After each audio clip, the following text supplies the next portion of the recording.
Once again, I am honored to keep your company this weekend. Thank you for choosing to spend your time with me. Thank you for choosing to spend the valuable resource of your time, your money, your mental capacity, all the things that are required to be a part of this learning endeavor.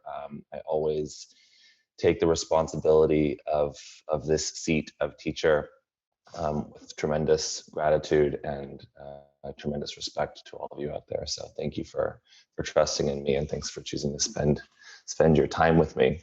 You know, this format of training, it's very similar if you've ever trained with me live or done a teacher training. This is often kind of how our days will unfold. We'll sort of have a topic of the day, which will be reflected in a live asana practice, and then we'll spend time after the practice kind of debriefing the principles that were explored experientially in the practice. So, you know, the format may be a little unfamiliar, the context that I'm used to somewhat interfered with, but the overall intention is the same. So what I often like to do in trainings, because so much of the information is recursive, meaning it's not like you get it once and then you got it and then it's integrated and then you move on. You know, it's nice to kind of get a chance to digest and sleep on what you've learned and let it kind of churn and find its way into your system, which for me often means that the next day I usually have more or different questions than I had the previous day. Certain things sort of mull around in my consciousness, and I'm like, actually, it didn't quite make sense, or I had an aha moment.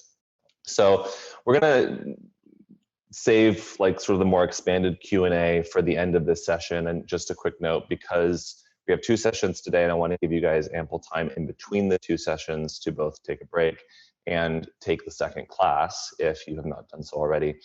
Shout out to Raf, by the way. He's trying to be coy, but he's wanting you guys to acknowledge that he's here. He's excited to learn about isometrics.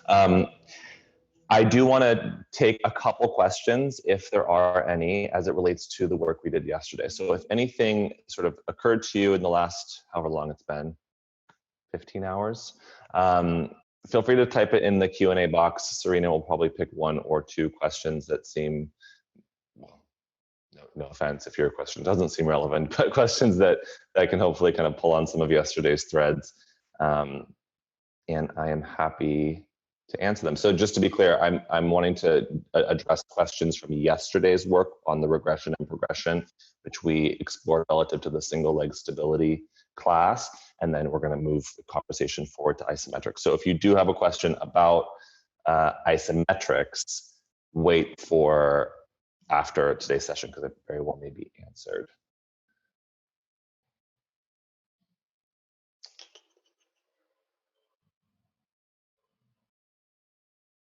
Okay, so far I'm only seeing isometric related questions. I'm happy to dive into these a little bit later. And if the takeaway is that like everything we covered yesterday was just so very clear and easily integrated, then I certainly will not complain.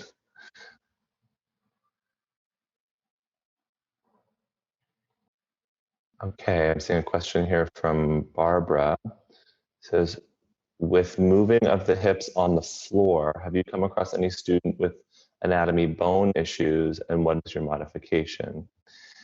Yeah, you know, often when we're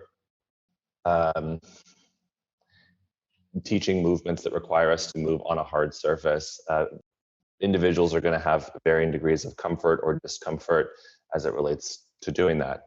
You know, the sensations that we often get when we're kind of have like bone contact with the earth can in some instances be uncomfortable just because our nervous system isn't used to them. And so, you know, while I am an advocate of kind of padding things up and making things more comfortable, there can also be a case made for kind of, I guess, progressing the hardness of the surface that you practice on so that your nervous system can adapt. It's kind of like, this doesn't quite address the issue like bone issues, so to speak, but sleeping on on the floor. Like if you've never slept on the floor before, slept on a thin mat on the floor, it can be very uncomfortable. Over time, your body can adapt where that actually becomes quite a comfortable and nourishing position. So, always when someone indicates to you that they experience strong discomfort, nice to have some solutions in place that can help them.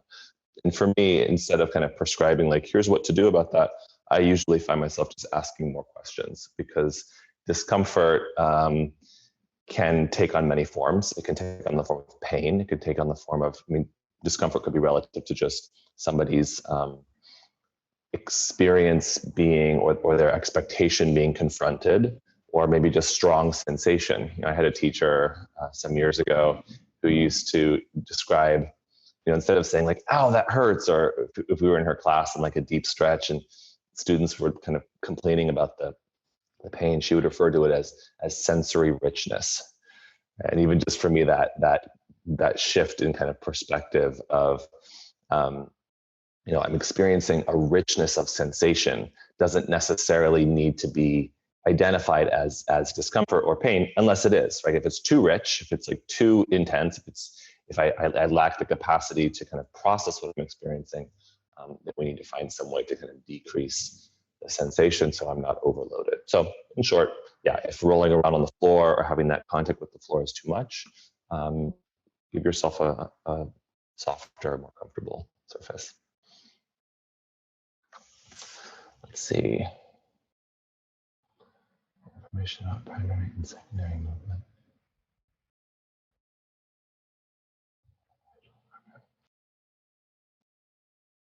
Okay, so Rachel asks, I'm trying to find information about primary and secondary movements, and learning about this in my 200-hour TT needs solid explanation. Do you have any resources for me? Primary and secondary movements.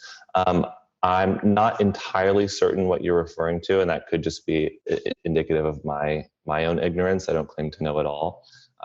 Perhaps this is in reference to different joints and the kinematics of the joints. Unless you're referring to muscle actions, right? So some muscles have what's called a primary action and a secondary action. If that is the case, I feel free to reach out to me and we can chat about it or put it in the Facebook group, and I'll try to share some resources. It's hard to kind of identify. Sometimes when we learn about muscular anatomy, it can be. Let me look at this. When we learn about muscular anatomy, it can be somewhat of a reductive study because we're trying to learn, like, what is it that a muscle does? And no muscle really works in isolation. And what a muscle does is going to be relative to kind of the starting position of where you are and kind of where it is you're moving towards, right? So we kind of learn these somewhat reductive, but also useful kind of parameters around kind of how a muscle contracts and what that muscle's primary action is. But in many instances, a muscle has a primary action when it contracts, it will kind of move its two ends towards each other, but that might set it up to then kind of do something else, right? So a secondary action kind of follows the chain of events of, say, if this muscle is to say, like, abduct your hip, it might, or rather, if the muscle abducts your hip, it might do that and then contribute to internal rotation. Right? So it's going to have a primary and a secondary stream of events. Okay. Can you build muscle with isometric? Indeed, you can. Have you not noticed the building of your muscle tissue?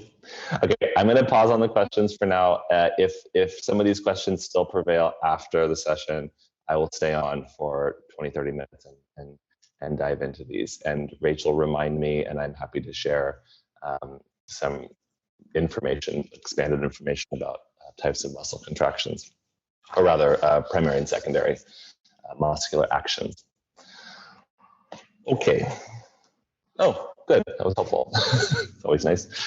Okay, so today's session, we are going to indeed dive into the wild and wonderful world of isometrics.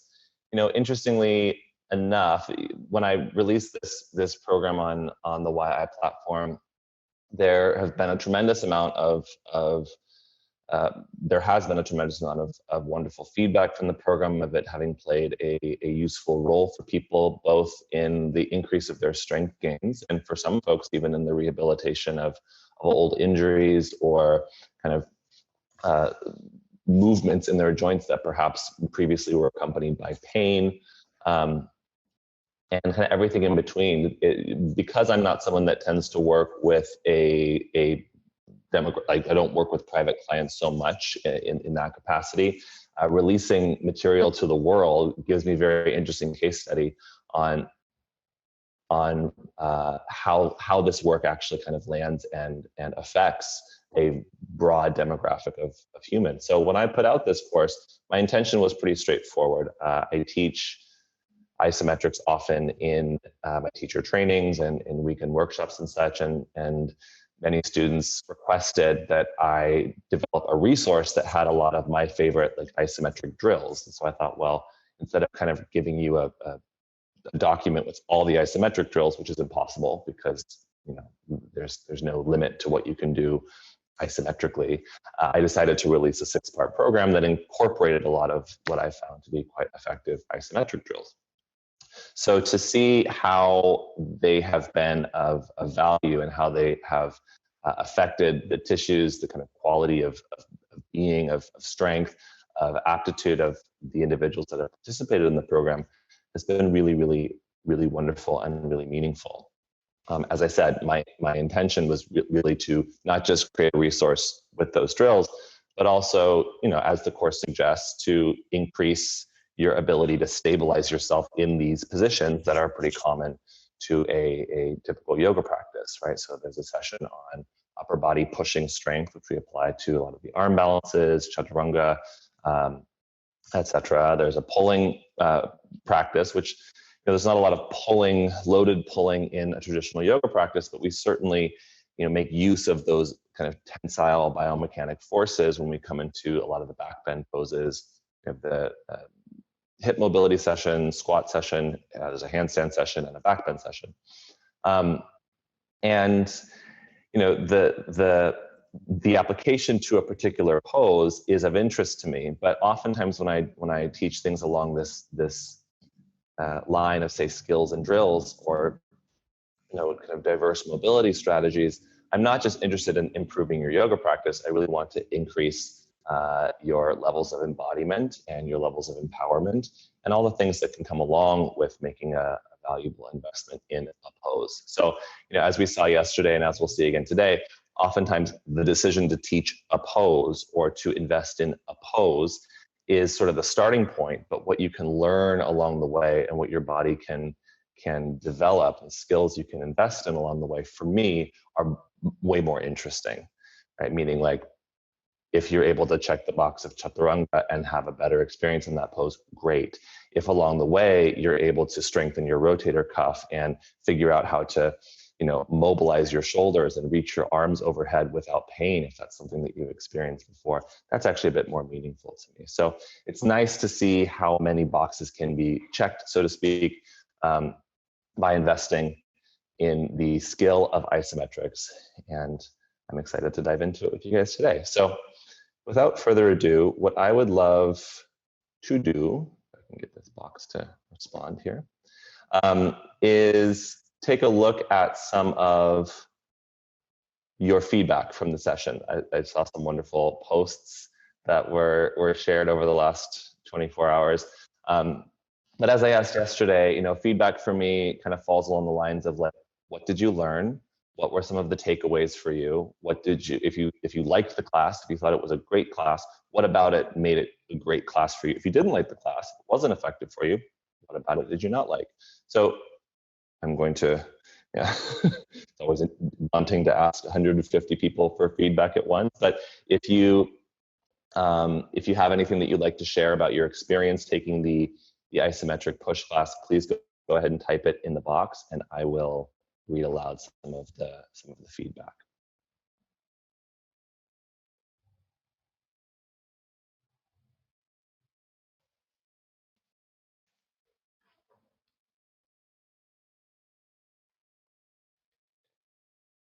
You pushed your elbows inward with the block. The strap pulling while squeezing the block was fantastic. The push-up burn equaled pure evil. Okay. I felt the class more in my shoulders than in my chest. Does this speak to my level of strength in the area? Was not engaging properly? I never try to tell people where they should feel something. Typically when we engage in different movements, it could be like certain things were organized in a way that that's where more of the load was going. But where you feel something is going to be different than where I feel something. So it doesn't necessarily mean anything is wrong. Block into the chest doesn't work if you have boobs. We all have our sort of anatomical obstacles in the yoga practice. Like for me, class 2, where we're doing a lot of prone back bending, provides some anatomical quagmires for me. So I can't necessarily speak to that. So if you have pro tips for how to readjust props and things to accommodate, feel free to share. I like how we work and activate the muscles gradually in order to reach the final pose. In the class is an example of practice that is short yet effective. I could barely do any push-ups. I was so tired.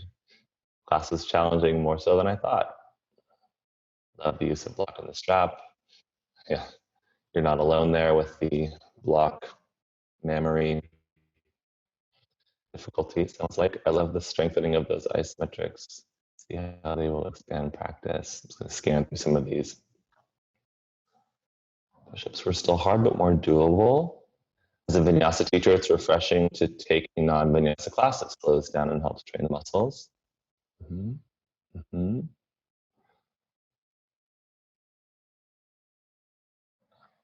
Able to notice when I was recruiting, too much in my neck. Great way to repattern. Great. I like that this is a class I can do again and again and progress slowly over time. Here. Excited to learn more about isometrics because of some personal physical limitations. Currently, and also limitations of external weights in studios, settings, or working with people virtually. Currently, I have tendinitis and I'm working through. I can't do chaturanga or push-ups, but I was able to experience working most of those muscles with my limitations. Yeah, so if you do have any kind of injury or damage to tissues, it's usually not a good time to load those tissues, right? So if there's some kind of break in communication between your nervous system and your muscle tissue, or if there are damaged tissues and you have a decreased capacity, loading and asking those muscles to recruit could potentially overload and further damage the tissue. So I talk to people often that will say something like, oh, I'm injured, so I can't practice yoga.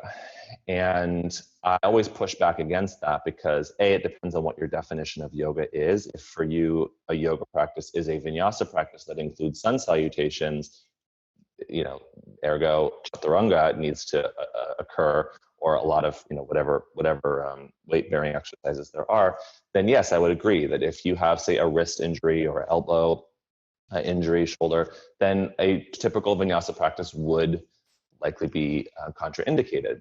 But that doesn't mean that you can't invest in your yoga practice or invest in your strength gains. It just means that you'll need to deload or kind of remove some of the load from, or the kind of the body weight load from those joints so that you can invest in rehabilitating those tissues. And isometrics are a tremendous way to do that because they're pretty low stakes, right? Like you're picking up a block or pulling on a strap. And the actions that you're producing are increasing the neural drive to the tissues that you're wanting to strengthen. And so as you bring more of those tissues online and you increase your capacity to exhibit strength in those tissues, then, pulling on the threads that we looked at yesterday, you can start to progressively load those tissues more and more and more and actually develop and bring back into function those body regions. Okay, so whenever there's an injury, whenever there's damage to a tissue, sometimes, first do no harm. If you feel unclear on what to do, it's not a bad idea in my mind, kind of push pause and get more information. But, a lot of what we looked at yesterday will apply to the isometric drills in that they're pretty significant regressions of the of kind of the full loaded pose. And then we use the regression in terms of the position or in terms of the load, then increase the intrinsic force, aka the strength. And then once we have that force, then we can start to apply it back to the skills that might reflect a more well-rounded or our practice goals. Okay. Yeah, you know, and the more that I've learned over the years about kind of not just mobility, even flexibility, but certainly maintaining a healthy body, I talk to people all the time that will say, oh, I really need to do yoga because I need to stretch more. And if you've noticed, my approach to the yoga practice is very strength-based, because as soon as we start to lose strength, you know, not only do we lose the ability to stabilize ourselves safely in a lot of the positions of life, but certainly the positions that are a part of our yoga practice, but it can be disempowering, right? We want to continuously be progressing our capacity to tolerate and to manage the forces of life, whether those forces are, you know, emotional, whether those forces are biomechanic and physical. But time and time again, it is evidenced that increasing strength, which might mean heavily regressing the pose, but incrementally increasing strength in an area is the best way to fortify and render that area healthy and functional. And so isometrics for me are really the building blocks of really a starting point for starting to awaken and increase the strength and compliance of our joints to contend with life, to contend with force. Sounds like the isometric drill that was most popular is the external, block here and strap, the external rotation drill. So when we dive into the class in just a little bit, I'm happy to explain some of the reasoning behind that and how that drill, I guess, came about, so to speak. Okay, so thank you for your feedback and thank you for playing along. Oh, there's a thirding of a request. Will you show how to incorporate some of the isometric drills into a vinyasa class so that the flow doesn't feel interrupted? Well, yes and no. So what I think is interesting about the conversation on isometrics is that, you know, when I released this program and there's a trailer for it that kind of is it still pops up on my YouTube sometimes. There was quite a lot of controversy amongst kind of more traditional orthodox practitioners of yoga that would say, like, this isn't yoga, or you know, this is fitness and yoga is not about fitness. And my understanding of yoga poses is that as soon as you are, you know, taking a picture of a shape and calling it something and identifying it as a pose, that pose, there's some exceptions, but the pose is representative of an isometric drill, right? So every yoga pose, if it's a pose that you're practicing in a static position, is a full body isometric drill. So in a vinyasa class, you know, there's sort of the bobbing and the weaving through various poses, but I don't know how you tend to organize vinyasa practice. You know, often for me, I'm sort of sequencing up to the ability to flow more seamlessly through the poses. But typically, you know, the first time you land in a pose or the first time you introduce a pose, we'll often pause and kind of not necessarily break down, but we'll pause, we'll isolate that pose, and we'll offer some, you know, alignment points, some actions to kind of invest in, and an opportunity to sort of land and get that pose in play. And then we'll repeat the sequence, whether it's a sun salutation based sequence, and the pose gets sort of incrementally progressed in terms of the speed through which you move through the pose. So I would suggest that you already are integrating isometric drills into a vinyasa class. You're just likely calling them yoga poses, and you're pausing to engage in them isometrically before you animate them and move them through the sequence. So it's a little bit of a smug answer because it doesn't necessarily address perhaps what it is the challenge for you. But I would say if the challenge is to integrate isometric drills without interrupting the flow, you very well may be doing that already by pausing and kind of aligning or teaching a particular pose. That would be an interruption in the flow. So, if the drills are things that require props, or you're regressing the pose, or you're sitting down and you're doing something for a moment, that is going to interrupt the flow. And for me, I'm aware of that, right? So if I'm in a vinyasa paradigm, I want to be aware of the times that I'm interrupting the flow and kind of minimize those times. But I also want to set myself up to flow well, which means sometimes we have to pause and invest in something so that we can progress and do it more quickly and ultimately kind of slip into the flow without having to focus on every little detail, right? So the isometric drills are nice because they awaken muscles and kind of build a neuromuscular pattern in the body that you can more quickly access once you're flowing, that perhaps wouldn't be so easily achieved if you were needing to stop in every pose and align every pose. So the case that I might make is that in order to invest in your capacity to flow with more grace and more ease and more security, it might make sense, kind of the paradox here, it might make sense to pause the flow to invest in something that then can contribute to the efficacy of your flow. So of course you don't need to do it with every pose, but chaturanga is something that happens in most every vinyasa class, and chaturanga is hard, and it's a skill that may or may not,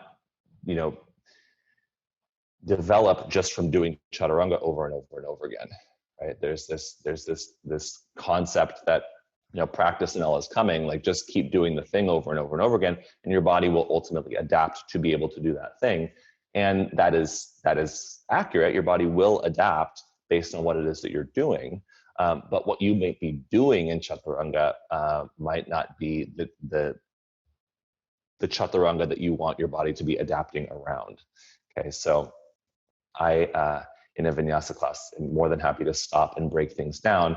I don't do that with everything, and I'm just aware of how much time I spend doing that. Any one of these chaturanga drills, you could pause and do for 1 or 2 minutes, and then integrate into the flow, right? And then maybe in tomorrow's class you could do something else, and then the next day's class you could do something else, right? So it might not be a concentrated 6 20-minute isometric drill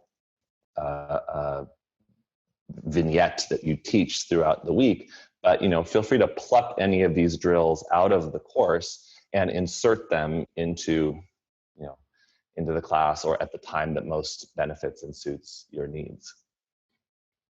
Okay. And I would also say that, as with so much of this stuff, so much of what we teach, we're training to a certain extent our students' expectation of what we do. And so in terms of contextual interference, which we talked about yesterday, the context that our students will be most used to is oftentimes the context that we have trained them into familiarity with. So oftentimes I talk to teachers that say, like, well, I can't stop and do this because my students expect me to do this. I say, well, you're the one that probably trained them to expect that. So, if I want to train my students with any type of expectation around what I do, it's that I want them to expect the unexpected. Expect that I'm going to play with your expectations. And also expect that I will do that with great care and for great purpose. I'm not just trying to F with you, but like I have your best interest in mind. So if I'm going to stop and break something down or change the context that you're familiar with, it's because I want to render you resilient and strong and adaptable and functional. And that might require a little bit of a conversation. So as you learn more, oftentimes it becomes necessary to kind of update your students on who it is you are now versus who you were 2, 3, 4 days, weeks, months, years ago. Okay, clearly I could riff on these topics forever, and I want to dive into some of the principles here. So let's kind of zoom out, no pun intended, and and discuss a little bit what is meant by isometric. Okay, and this might be something that you're like, super familiar with. Oh, goodness, of course I spend hours trying to figure out the glare situation, and time of day plays a role. How about right there? Okay, well, I'll do my best. I got blankets covering all these windows and trying to figure it out, but I guess we're starting earlier today. So there are 3 different types of ways that a muscle can contract. Okay. And a muscle contraction is defined as just a change in the length of the muscle. Muscle tissue represents one of 4 different types of tissues within our body. We have connective tissue, which connects force through our body, essentially. We have epithelial tissue, which covers and protects. Skin is a large example of epithelial tissue. We have nervous tissue, which sends information. And as we talk about the isometrics today, nervous tissue actually plays a large role in what it is we're actually working with. And then we have contractile tissue, and contractile tissue is able to change length, right? So a contraction just means a change in length. Typically, what contributes to a muscle changing its length is the information that's being sent to that muscle via nervous tissue. So it's very difficult to kind of isolate and just talk about muscles without talking about nervous tissue, which is why we'll often use the words neuromuscular, which refers to kind of the synthesis of communication between the nervous system and the resulting contraction and response in the muscle tissue. So 3 different types of contractions. The name of the contraction where the 2 ends of the muscle move closer together is what? 135 of you, sure. Indeed, concentric. So in a concentric contraction, the muscle shortens. Okay. So if I sent a signal to a particular muscle to contract, the attempted contraction would be concentric. Right, so if I ask my bicep to contract, my bicep would attempt to shorten, right, to contend with or to move the load, in this case, of my forearm. Okay. Now, when a muscle contracts and the 2 ends move away from each other, so a contraction that renders the muscle longer is called what? Eccentric.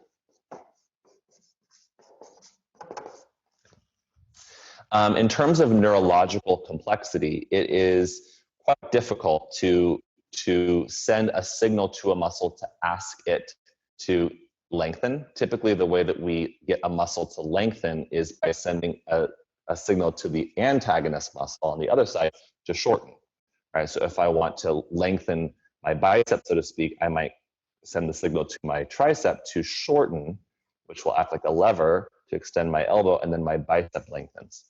That said, it is possible to actively eccentrically engage a muscle, but that becomes more a factor or more a matter of controlling or modulating a release as opposed to sending a strong signal to shorten. For example, if I was to concentrically contract my bicep and then send a signal to my tricep to concentrically contract, at about this point, now gravity takes over to further the extension of my elbow. So if I slow down the descent, if I modulate the release of my forearm into gravity, that is sort of a modulated release of the attempted concentric contraction in my bicep. So I'm controlling the rate at which my bicep lengthens by maintaining some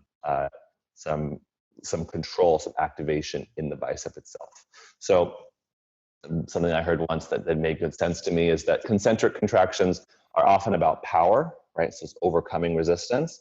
And eccentric contractions are often about control, right? So it's about kind of modulating release. So in terms of complexity, concentric contractions are a little easier for our nervous system to manage. It's more of a brute force. Eccentric contractions are a little bit more complex. It's more about control. Yeah, so reciprocal inhibition refers to kind of the relationship between the agonist and antagonist muscles and how they respond relative to the co-contractions of the other. Okay. So when the length of the muscle, the contraction in which the length of the muscle stays the same, of course, you don't have to guess what this one is isometric. Okay. Iso meaning equal, and metric meaning measurement. So an equal measurement. Yes, you got it. Ding, ding, ding. So an isometric contraction essentially is a contraction where the muscle length stays the same. Now, one of the misconceptions about these types of contractions is that, if I say that well, let me say this another way.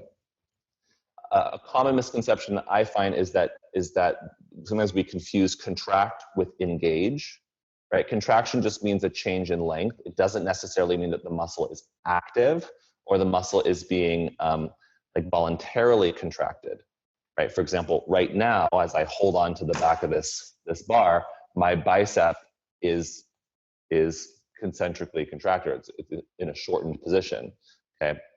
If I was to release, now that becomes more active. Okay, so when we talk about isometric contractions, really it's just referring to a muscle that is static.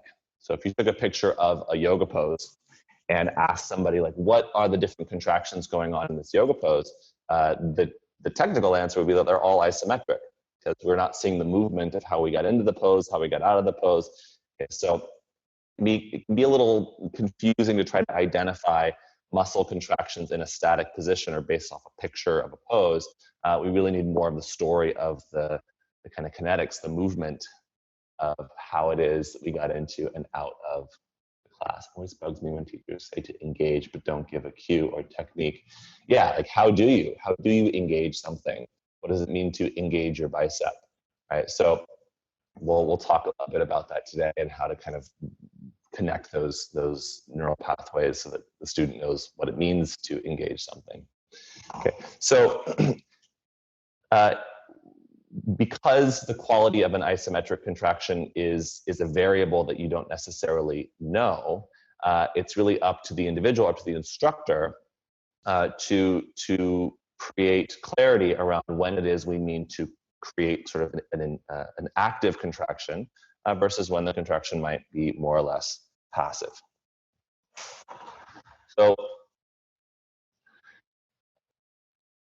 let's talk a little bit about these, and I'm going to make myself full screen so I can make these examples more clear. Okay, so if I was to concentrically contract my bicep in this particular position, the concentric contraction, the active concentric contraction, would be successful if the force of that contraction would be greater than the resistance that's present. Okay, so concentric contractions are effective when they are greater than the resistance that's present. So in this case, the resistance that's present is my own forearm, right? The weight of my forearm. So to concentrically contract my bicep, I need to be able to do that in such a way that can move my forearm. Okay.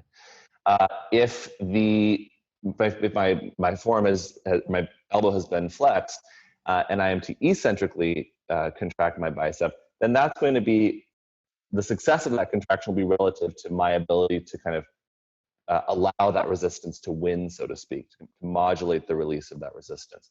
When an isometric contraction occurs, it means that the attempt of the isometric contraction, or to isometrically engage a muscle, that the resistance that's present is equal to the force of the contraction, so that no movement occurs. Hoping that makes sense. Okay, so if the force is stronger than the resistance, there's movement. Right? And if the force is equal to the resistance, there's no movement. Or if the resistance is greater than the force of the contraction, then we get no movement. Okay, so let's think a little bit about the different types of resistance that could be present that would render a muscle isometrically engaged. Okay, so in this instance, that could be my own body weight. Okay, so if it's not even a matter of lacking the strength to flex my elbow, I might choose to isometrically engage my bicep, which means I'm only going to send a slight signal to my bicep to contract, so it's not strong enough to actually move my forearm. Okay. So what are some other types of resistance that could be present? The resistance could be your own body weight.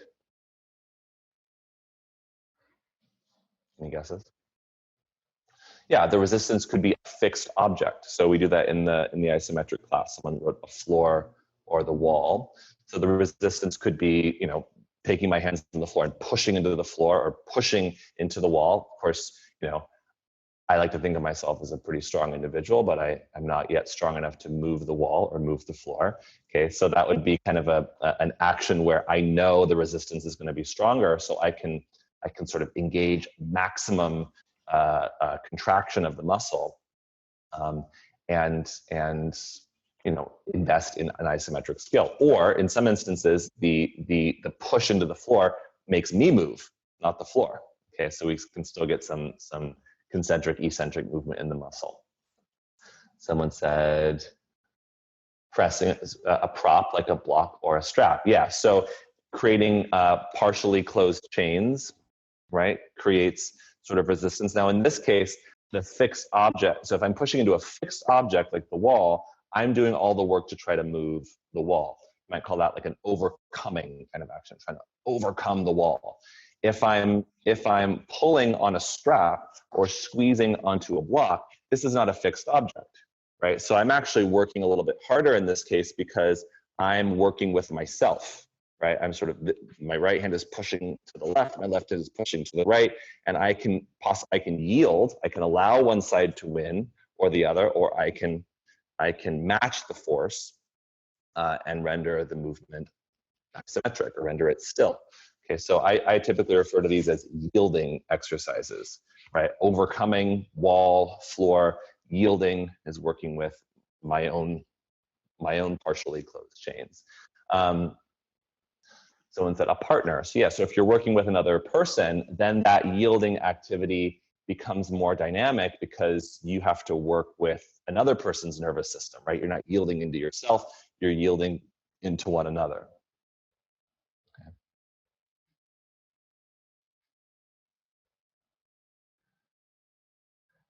Yeah, as in tree pose, the foot pushing against the opposite thigh, right? So if my foot was pushing more strongly into my opposite thigh in tree pose, there would be a sort of overcoming of the leg and vice versa. So the force of that adduction or that squeezing towards the midline needs to be isometric, needs to be equal to render me stable or balanced. Can you use resistance bands for isometric contractions? Yeah, so in every movement that you do, there is the possibility for an isometric contraction. It doesn't have to be something that's drawn out. For example, if I'm working with yeah, I have a resistance band here.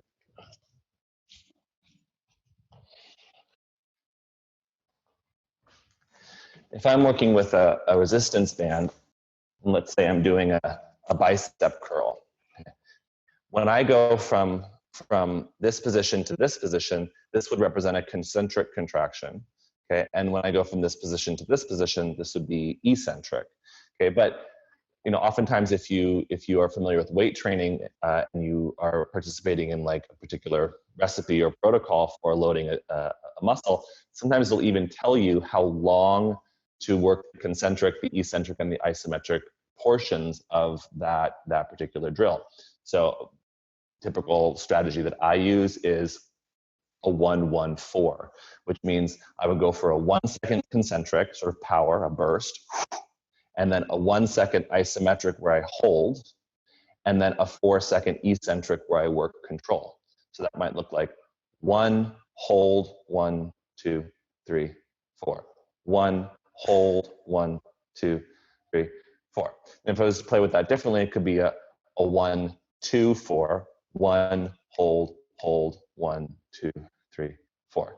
So in that instance, I'm holding the isometric contraction in the short phase. Okay, but you could also, I've done different workout splits where it's suggested that you hold the isometric at different ranges.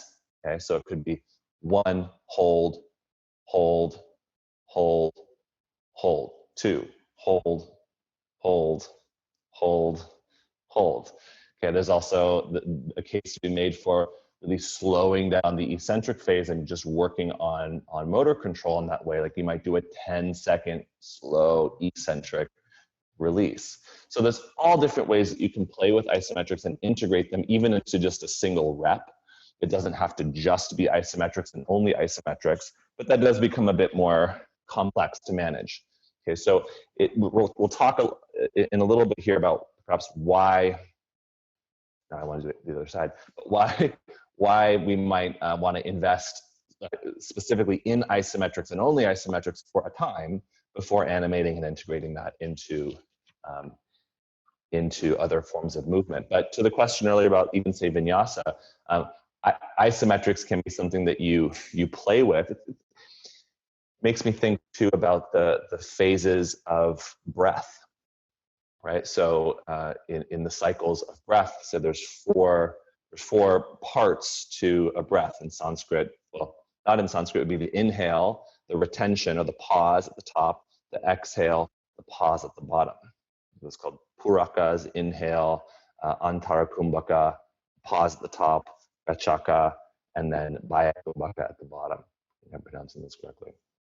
So even if you are not trying to pause at the top and bottom of your breath, there is still a natural moment where the breath turns, right? So when we play with pranayama practice, we can play with extending or shortening or modulating that relationship, and that can have a different effect on our nervous system, right? We practice what's called samavritti, sama meaning equal, vritti meaning movement. We often endeavor to balance out 2 or more parts of that cycle. So it could be a 4-second inhale, a 4-second pause, 4-second exhale, 4-second pause, or maybe it's 4-second inhale, 2-second pause, 4-second exhale, 2-second pause. Same thing is true of the way that we move through the different phases of a particular movement if it's on repetition, much like with our breath. Okay, so, I'm always interested in looking for the parallels between the subtler aspects of the practice and the more kind of gross, like full body aspects of the practice. And certainly muscle contractions have some parallels to the cycles of breath. What are the different benefit of each contraction? Well, again, concentric contractions are going to deal more with our ability to exhibit force, right? Whether that's to pull something towards me, to push something away from me, to exhibit force on myself or on other objects. Really, the concentric contractions are where that force gets exhibited and where that force gets transmitted. So as I said before, the concentric contractions can be a lot about power.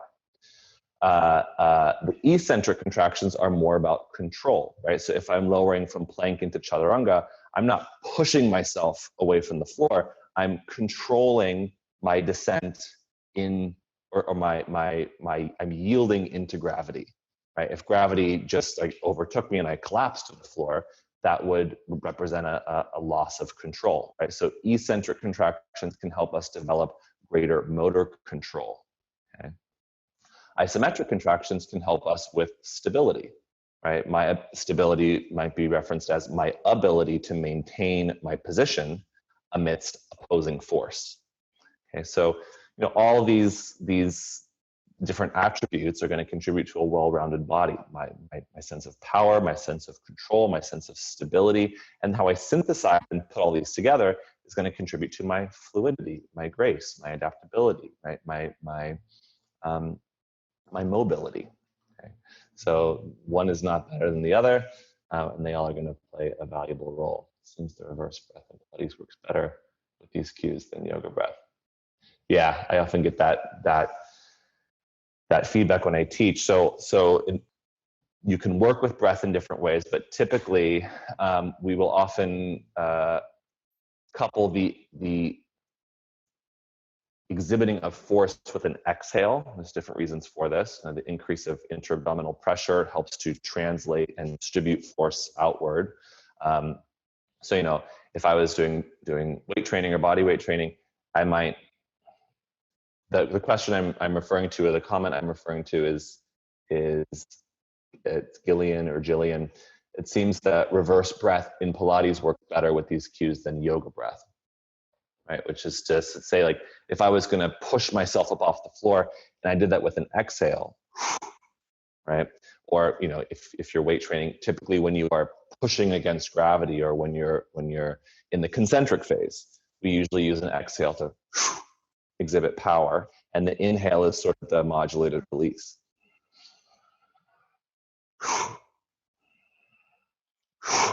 Okay. And we might sometimes reverse that. There can be interesting things can happen when you change the relationship with breath. But then we look at sort of what we often do in a yoga practice, where I think the breath is more used as an organizing feature for kind of the choreography or the personification of the practice. So in the yoga practice, I will often exhale as I'm lowering towards the floor, and I'll inhale as I'm lifting or emerging from the floor. And that doesn't really speak so much to the biomechanics of what it is I'm actually coordinating in my body, but it might kind of represent the personification of the breath as sort of a compressive, or like a collapsing force and then an expanding force, if that makes sense. And there's good reason to do that too. I think it's less about function and more about kind of the flow state that it can induce. Okay, let's, or I will try and stay on track here. So other types of resistance that could be present, we talked about a wall could be the resistance that we're trying to overcome or match, or the floor, a fixed object. It could be myself or an unfixed object, okay, in which case it's about yielding. It could be some external resistance like a weight or a resistance band, right? So if I am weight training at the gym, right, the resistance that's present is going to be anything that increases, in this case, this compressive load of the block is going to increase the weight of my forearm. So the resistance that's present could be my own body weight plus some external load, right? So most gym exercises, if it's like a dumbbell, if it's a free weight, are just further loading the weight of your own body with an external force. Or it could be, you know, if it's a machine, if it's something that you can choose how resistant it is, then, you know, you're working to overcome some object, something. In the case of what we call open chain isometrics, the resistance that could be present could also be the antagonist muscle. Okay, so for example, if I am squeezing onto a block, then, you know, the resistance that's present is going to be the block, which essentially is connecting the force between my two arms. So I'm squeezing into myself, and I'm seeking to match that force. Okay? Now, if I was to release the block and attempt to create the same amount of isometric contraction, what is it that keeps my hands from just coming together? How could I isometrically engage here? Well, I would need to engage an equal force on the other side of my shoulder that's trying to do this, right? So if the outer part of my shoulder is trying to go this way, and the inner part of my shoulder and chest is trying to go this way, now the resistance that's present, that's matched, isometric, is going to be the agonist and antagonist muscle pairing. So consider that if you are doing open chain isometrics and you are having to match resistance muscularly intrinsically, that's going to be more work for you and a bit more neurologically complex than if you're just trying to overcome squeezing onto a block, right? So in this instance, the block acts as a spacer. I don't have to really engage my outer shoulders, right? I can just use the block. So typically we talked about partially closed chain, open chain yesterday. Typically speaking, you're going to have a greater efficacy at strengthening muscles isometrically if you're working with a closed or partially closed chain than if you're doing so open chain. Okay. Does that make sense? You can raise your hand if that makes sense. So like going into teaching this workshop, the hardest thing is going to be like, I often like to see if things make sense, and I can't see you, I can just see me. Okay, you got 30 something hands raised. That's 40, we're in the 50s. Okay, good. Sounds like it makes sense. So in the worksheet that we'll take a look at in just a moment, you're going to see different invitations to investigate and to consider different types of isometric drills that you could create relative to a particular joint. Some of those drills are going to be closed chain drills. Some of those drills will be open chain drills. Okay, so we'll dive into that in just a moment. Let's talk a little bit about the actual kind of I guess the physiology of an isometric contraction and how it might contribute to the increase of your strength gains. And the principle that I want to share here, something actually that I was initially taught by my friend Annie Adamson, who is a teacher on on the platform, teaches primal vinyasa. She shared this with me several years ago, and it sort of sparked my curiosity. It's a phenomenon as it relates to muscle contractions that essentially refers to your capacity, your maximum capacity to contract a muscle, right? So typically when we think about strength, or at least when I used to think about strength, I would kind of couple how strong I was with, say, like how big or how able my muscle was at exhibiting force. I hadn't really connected the role that my nervous system plays or does play in the innervation of my muscle tissue. And I have some different analogies that I kind of use to think about this, but essentially, if your muscle is meat, right? It's like meat on the bone. What contributes to how strong that muscle is not necessarily the muscle itself. There's thousands of muscle fibers in each muscle, but really it's the role of your nervous system to send motor units to the muscle and be able to actually ignite the tissue and render it usable, right? So this is not an accurate analogy in terms of number, but let's say you have 1,000 muscle fibers and only 100 of them are innervated with motor units. When you go to engage that muscle tissue, you're not going to be able to fully recruit and fully utilize the tissues in that muscle to exhibit force. And so investing in your strength is not just about making your muscle bigger, but actually getting more motor units to the muscle so that it can turn on more. When I teach isometric workshops live, the name of the workshop is I often use the name Lights On with an exclamation point. And the analogy that comes to mind for me is like, whatever room that you're sitting in right now has a number probably of light fixtures, of lamps, right, of lights in the room.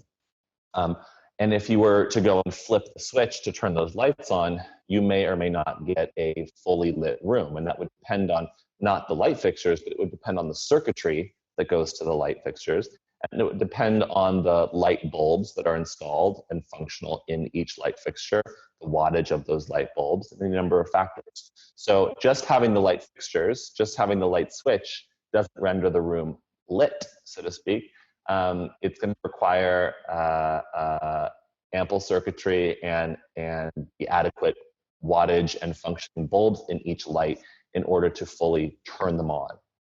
And another factor that could be at play, just saying, if you have like a dimmer switch on your light switch, let's say the dimmer was sort of jammed halfway and you weren't able to get the dimmer switch to go all the way up, right? Oftentimes we'll want to kind of jostle loose that jam in the switch so we can turn the lights all the way on, install all the lights, turn all the lights on, and then we can start to modulate and decrease the wattage or decrease and kind of set the mood, right? Just because you have 10 light bulbs in your house doesn't mean you want them all on all the time, but turning them all on could help you kind of figure out which ones need to be reinstalled or need to be kind of fixed, and then you can set the mood, set the ambiance. That's the analogy that I most like. So the principle here that we'll talk about is called it's abbreviated as MVC or MVIC, and this stands for maximum voluntary isometric contraction.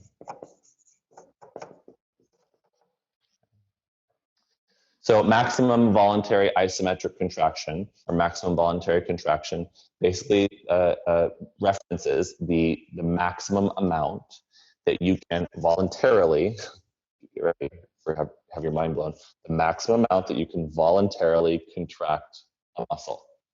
Okay, and if we're working on isometrics, then it will be the maximum amount that you can voluntarily isometrically contract a muscle. It's worth writing down. Okay. So in order to increase our strength, we want to also be increasing the maximum amount that we can voluntarily isometrically contract our muscles. Because having muscle tissue, having a nervous system that functions is good, but we want to increase right? That connectivity, so that when we need that strength to move some objects or to move our body or to contend with the forces of life, we have it. So to put it quite plainly, investing in isometrics and the isometric drills, the isometric classes that I have on the platform and the ones that you can create for yourself, is an investment in one's MVIC, right? One's capability to maximally voluntarily contract muscle tissue. Give you a kind of nerdy term here. Some of you will be familiar with this. This is the term that's used in reference with tissue adaptation. It's referenced as the SAID principle. Anyone familiar with the SAID principle? Raise your hands if you are. A couple of you. Okay, so this is like for all the yoga nerds out there, this is one of my favorite nerdy terms. The SAID principle stands for specific adaptation to imposed demand. Okay, so specific adaptation to imposed demand. Essentially what that's saying is that your body will adapt, right, relative to the demand that's being imposed on the body. And that adaptation will be specific relative to that imposed demand. It's a fancy way of saying whatever it is that you do, your body will adapt to be able to better do that thing. Okay, so for example, if I attempt to maximally contract my muscle tissue, if I invest in my maximum voluntary isometric contraction, and I do that for a certain amount of time, and I do that over a certain amount of times, my body will adapt to be able to increase my maximum voluntary contraction. Okay? So again, to put it plainly, that's essentially what it is that we're working on with the isometrics course. It's creating adaptations in our nervous system where we have greater access to our muscle tissue by exploring and increasing and investing in our MVIC. So for those of you that take the class and have given the feedback like, oh, I felt muscles that I haven't felt before. We're sort of touching those, using these different drills to access that musculature, to send impulse to that musculature, and to begin to build those neural pathways so that you have the capacity to exhibit force in those muscles, and over time to increase the amount of force that you can exhibit in those muscles. Now, if the goal is to squeeze a block or lift a strap or push into the wall, it's pretty low stakes, right? Like you're not working with heavy load if the wall isn't going to push back on you in the sense that it's going to knock you over. The block is not weighing a whole bunch of weight that it's going to kind of overload your tissues and potentially produce some kind of damage. So we talked about this a little bit yesterday in regards to I think Tadasana. We're essentially making something harder than it needs to be. Right? We're choosing to invest in our MVIC to create these imposed demands, so that when we do need the skill, or do need that strength, we have access to it. Okay. Here's what I want to do. / here's what I need to do. Let's take a short break. I'm thinking like 3 to 5 minutes. It's going to be a bladder break for me, maybe for you too. If you are adequately hydrating, then it would make sense that you'd need to do something about that. And give yourself a moment to kind of process what we've just talked about. And if you do have questions, pop them down in the Q&A box. Again, I'm going to address these later on in the session. But Serena, if any questions seem relevant to the conversation before we move on, you can let me know. Okay, short break, 3 to 5 minutes. Come back, and then we'll dive more deeply into the isometric class. So quick review of open and closed chain. Yes, we're going to go into the handouts in just a moment. So an open chain movement is essentially a movement where the force of the movement is not connected to anything.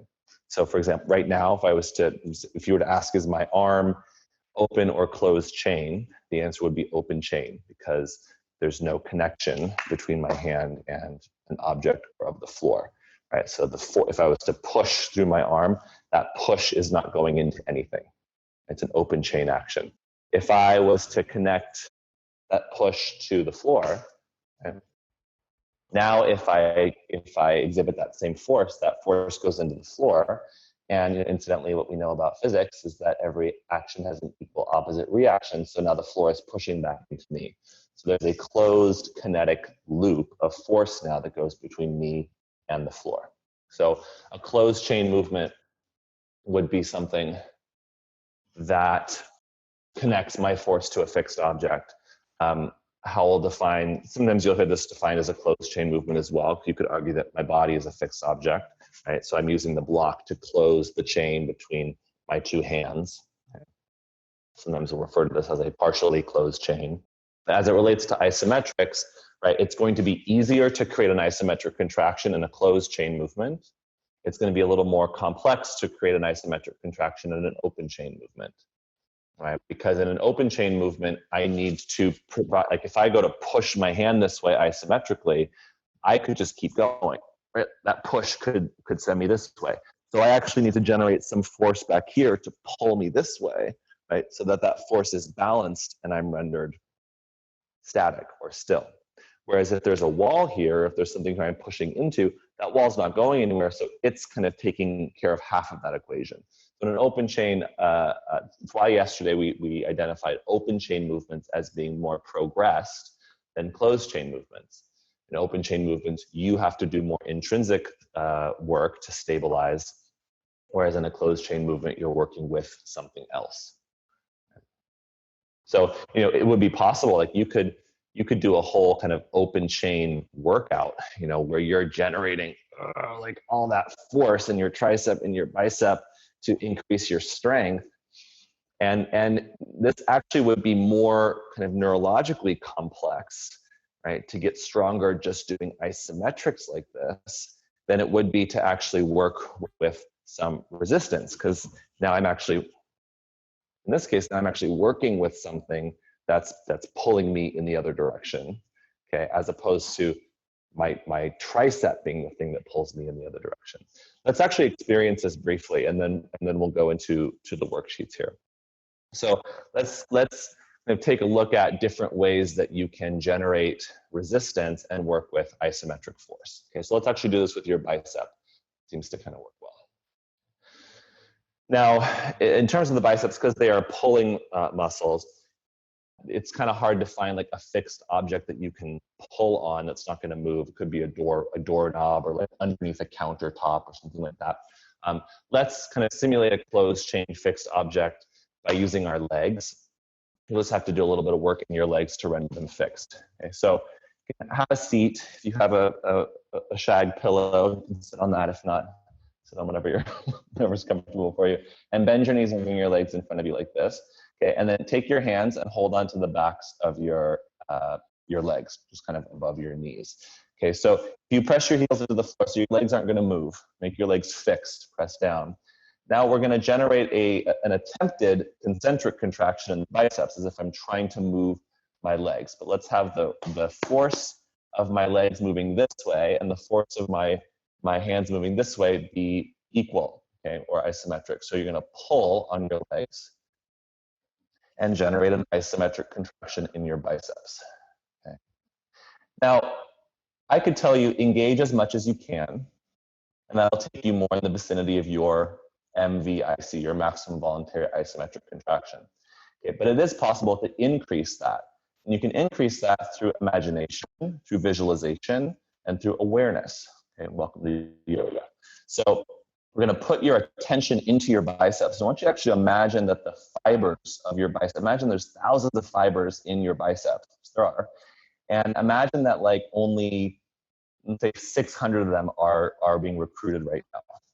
Can you turn more of the lights on in your biceps and actually recruit more of the available motor units to turn on those fibers? Imagine the muscles actually squeezing around your upper arm bones.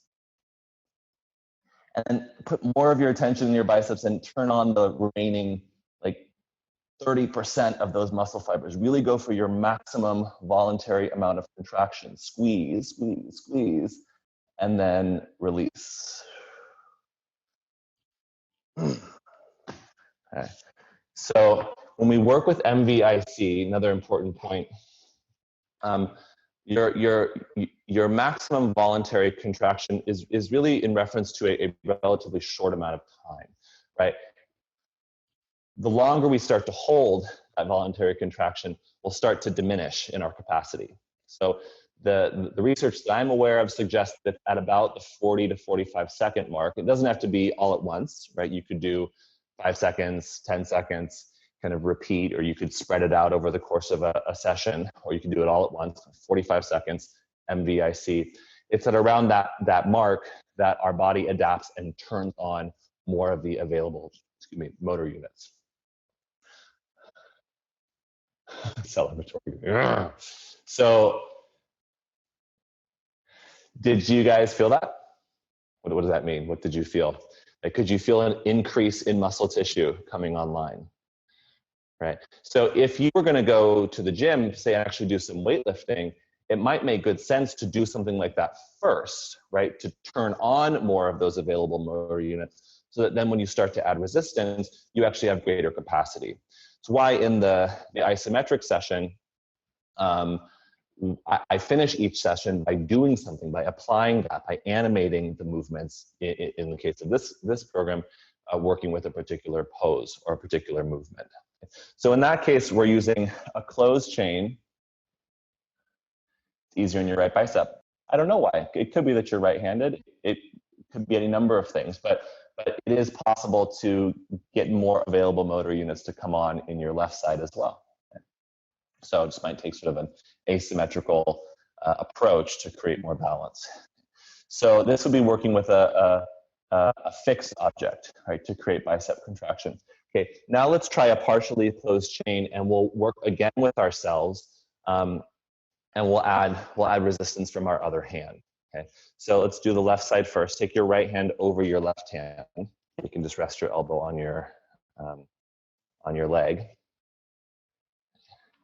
You're gonna end up with some strong biceps today. And you're gonna press down with your right hand, press up with your left hand to create isometric contraction in your left bicep.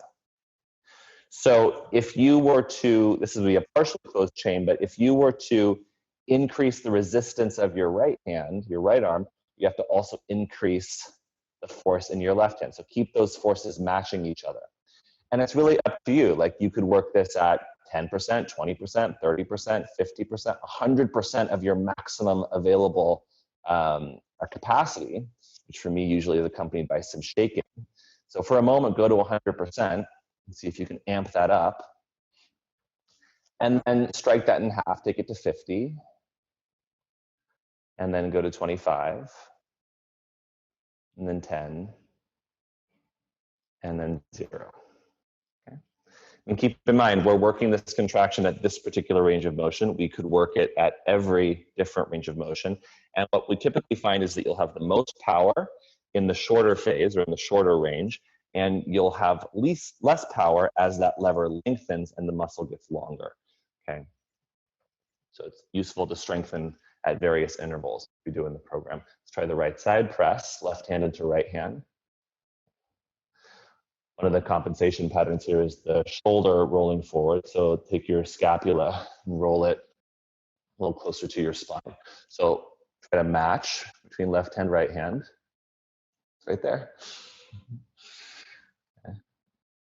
And then amp that up to 100%. Slowly but surely, increase, increase, increase, increase. Feel the tremor, feel the shake. And then drop it down to 50%. 25, 10, and 0. Okay. So in both these instances, we're working with some resistance. The first instance is let's imagine an unmovable object, your legs. The second instance is resistance that's being modulated via yourself. Okay. This could also be in the form of a resistance band or a weight. Now let's try using partially closed chain feedback and some visualization. Now in this instance, the object that we're going to use is definitely a movable object. So to render it unmovable, you're going to have to pretend that it's heavier than it is, which is going to recruit some of your tricep, and you'll feel that. So grab, it doesn't have to be a block, grab something, block would work, and place it on your hand. Okay. And I want you to imagine that whatever is on your hand, let's imagine that it weighs 100 pounds, right? So not something you could easily lift, I couldn't, with one arm, okay? So imagine that the block weighed 100 pounds and press up into the block. So what's rendering your bicep isometrically contracted is not that the block weighs 100 pounds, but the imagination game that you're playing is causing your tricep to apply, not necessarily 100 pounds, but to apply equal force, right, to keep your bicep from winning. You can feel with one hand, feel your tricep there recruited, okay? So the partially closed chain can actually help our nervous system create feedback, and then we add to that the imagination of what this actually is, and we can be more successful in creating a partially closed chain isometric contraction. Cool, right? Okay. Now, imagine the block doesn't weigh 100 pounds, it's just a block, and it moves. Okay, try the other side. And we do this a lot in the yoga practice. Right? We'll say things, imagine you had a string attached to your head pulling you upwards. Imagine you had, weights pulling your feet down into the floor. Imagine in order to create the interactions that would render that quality in the body. Place the block in your right hand. Okay. And imagine that the block weighed 100 pounds. So use the contact of the block to press up into. Okay. But notice how your tricep is kind of role playing to assist that scenario of the block weighing heavier than it does. Okay. Now, to be clear, actually, you are getting stronger in this scenario than you would be if you actually had a 100-pound weight here pushing up into it. You're actually getting stronger here because you're strengthening not just your bicep but your tricep. One of the reasons that yogis can be so strong, even though we're not working with external load, is because we generate our own inner resistance. Okay, now gradually that block becomes lighter. It's like 50 pounds, 20 pounds, 30 pounds, 10 pounds, it moves. Okay. So, one of the complicated tasks in the yoga practice is that so much of what we're doing is imaginary. And by that, I mean like so much of our isometric contractions are open chain. We're not actually working with resistance, unless it's our own body weight, of course. And because of that, we have to progress our neurological capacity to create these co-contractions. Okay? But if we wanted to create, one of the reasons that you are able to do that successfully is because we did these first two drills, right? We created that engagement. You showed yourself what engaging your bicep felt like, so that then you could recreate it in a scenario that was a little bit progressed. And to the comment earlier, when a lot of times as teachers we'll get that cue to like engage something, engage your glutes. Well, what does that mean? Am I engaging my glutes and creating movement? Am I engaging them isometrically? Is it open chain, closed chain? If it's open chain, that means I also need to maybe engage my hip flexors and co-contract to create stability. Right. So, I want to progress the complexity for my students, but I don't want to start there. I want to create really accessible scenarios to experience something that then I can apply to more complex opportunities. Let's try one more, and this one will be a fully open chain situation. So you can just both sides. You can take your forearms on your legs, and now you can use imagination. You can imagine that you're holding on to 100-pound weights or something or other, and press up against those weights. Okay. Now, incidentally, someone commented on the difference in size. My right side is much weaker than my left, so you can see how much my right side is shaking. My left side's like, I got this. Okay. So go for MVIC, maximum voluntary isometric contraction. Now imagine as that weight gets lighter, that you maybe could start to lift it up. So maybe it's around like 30 pounds and you can start to lift, or 20 pounds, and you can actually create the concentric contraction. And then slowly modulate the release of your hands to your knees. Okay. And then allow that weight to release. Okay. So incidentally, like if you were someone that had, if you don't often load your biceps, which the yoga practice doesn't necessarily do, we don't do a lot of pulling exercises. This is one way that you can very much strengthen your biceps, even though you're not necessarily pulling. You can work on it isometrically, develop that strength. And then, we might start to add load. And that could look like, rows, it could look like body weight stuff, it could look like pull-ups, bicep curls, resistance bands, and all those different types of things. But you are not precluded to gaining strength just because you don't have those resources or because you're teaching in a studio without those particular props. It just might require some time spent doing these kind of drills. And I've heard many times over the years, like in poses like down dog, that we want to get students to engage their biceps. Certainly if there's like a hyperextension in the elbow, engaging the biceps helps to stabilize the inner line of the arm. But just telling someone to engage your biceps or squeeze your hands together to engage your biceps might not be sufficient. Might be useful to come out of the pose, invest in the strength of the bicep. Then, just as an experiment, I'll invite you to go into downward facing dog from wherever you are.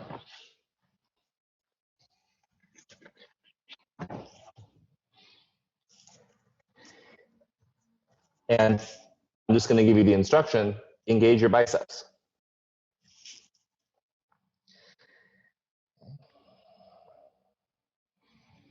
And I don't want to project into your experience, but I will say, like, show of hands, who found it quite easy to engage your biceps in downward facing dog just now with that simple instruction? Yep, 30, 40, 50. Yeah, so, I'm not opposed to using those kind of instructions, like engage your glutes, engage your bicep, engage your shoulders, externally rotate your shoulders. I just want to first provide an opportunity where those actions can be felt, experienced, invested in, and then to move into the drill. Difficult to engage the arm when it's extended. Yeah, so to your point or in your defense, we just did isometric strengthening with the elbow flexed. Okay? So if we wanted to invest in isometric strength of the bicep in a more lengthened position, you could apply the same kind of protocol here, this time with your arm more straight. And if we had the time, we would do that together. Okay, so just to kind of review here, the core principle that's being explored in these classes is maximum voluntary isometric contraction. We do those both in open chain and in closed chain drills. And different ways that you can increase that MVIC is really through imagination, through visualization, through awareness, and through working with different types of feedback. That feedback could be a block, a strap, your own body. It could be the wall, it could be the floor, could be open chain and solely imaginary. And just understanding that the more kind of imaginary the feedback, the more complex it becomes neurologically, and the more you actually have to work to generate those forces intrinsically. Okay, so imagine if you were in Tadasana, for example, and you were squeezing onto like a 20-pound weight between your legs, and you were holding on to two 30-pound suitcases, and you were balancing a 30-pound basket on top of your head, like a stressful Tadasana. But if you were actually doing all of that, it wouldn't be a matter of imagining, right? You actually would need to hold those things and support and stabilize those things, right? And you get very real feedback if you didn't, because you would drop one, or you would collapse, or the weight would fall. Okay.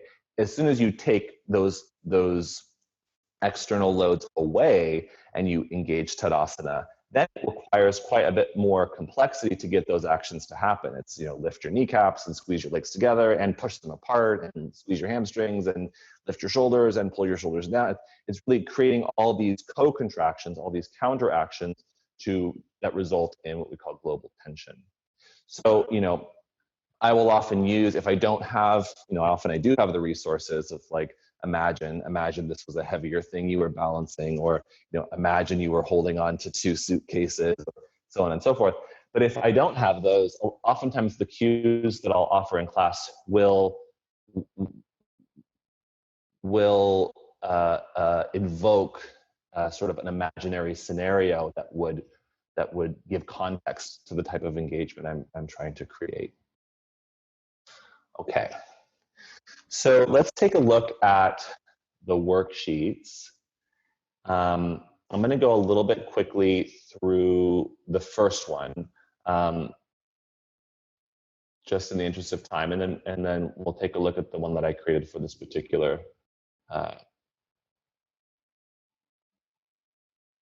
class. Okay, so we're going to look here at the pose inventory worksheet, right?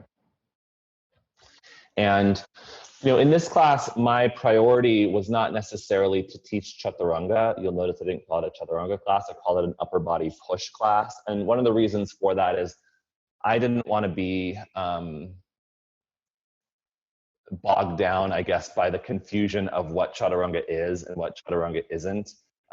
When I first learned chaturanga, I learned it as what I would now call a compression push-up, where the elbows are drawn in pretty close, the arms are somewhat almost like adducted, and the movement into chaturanga was much more about straightening my elbows and flexing my shoulders. So it's very loaded on the front of the shoulder and the tricep.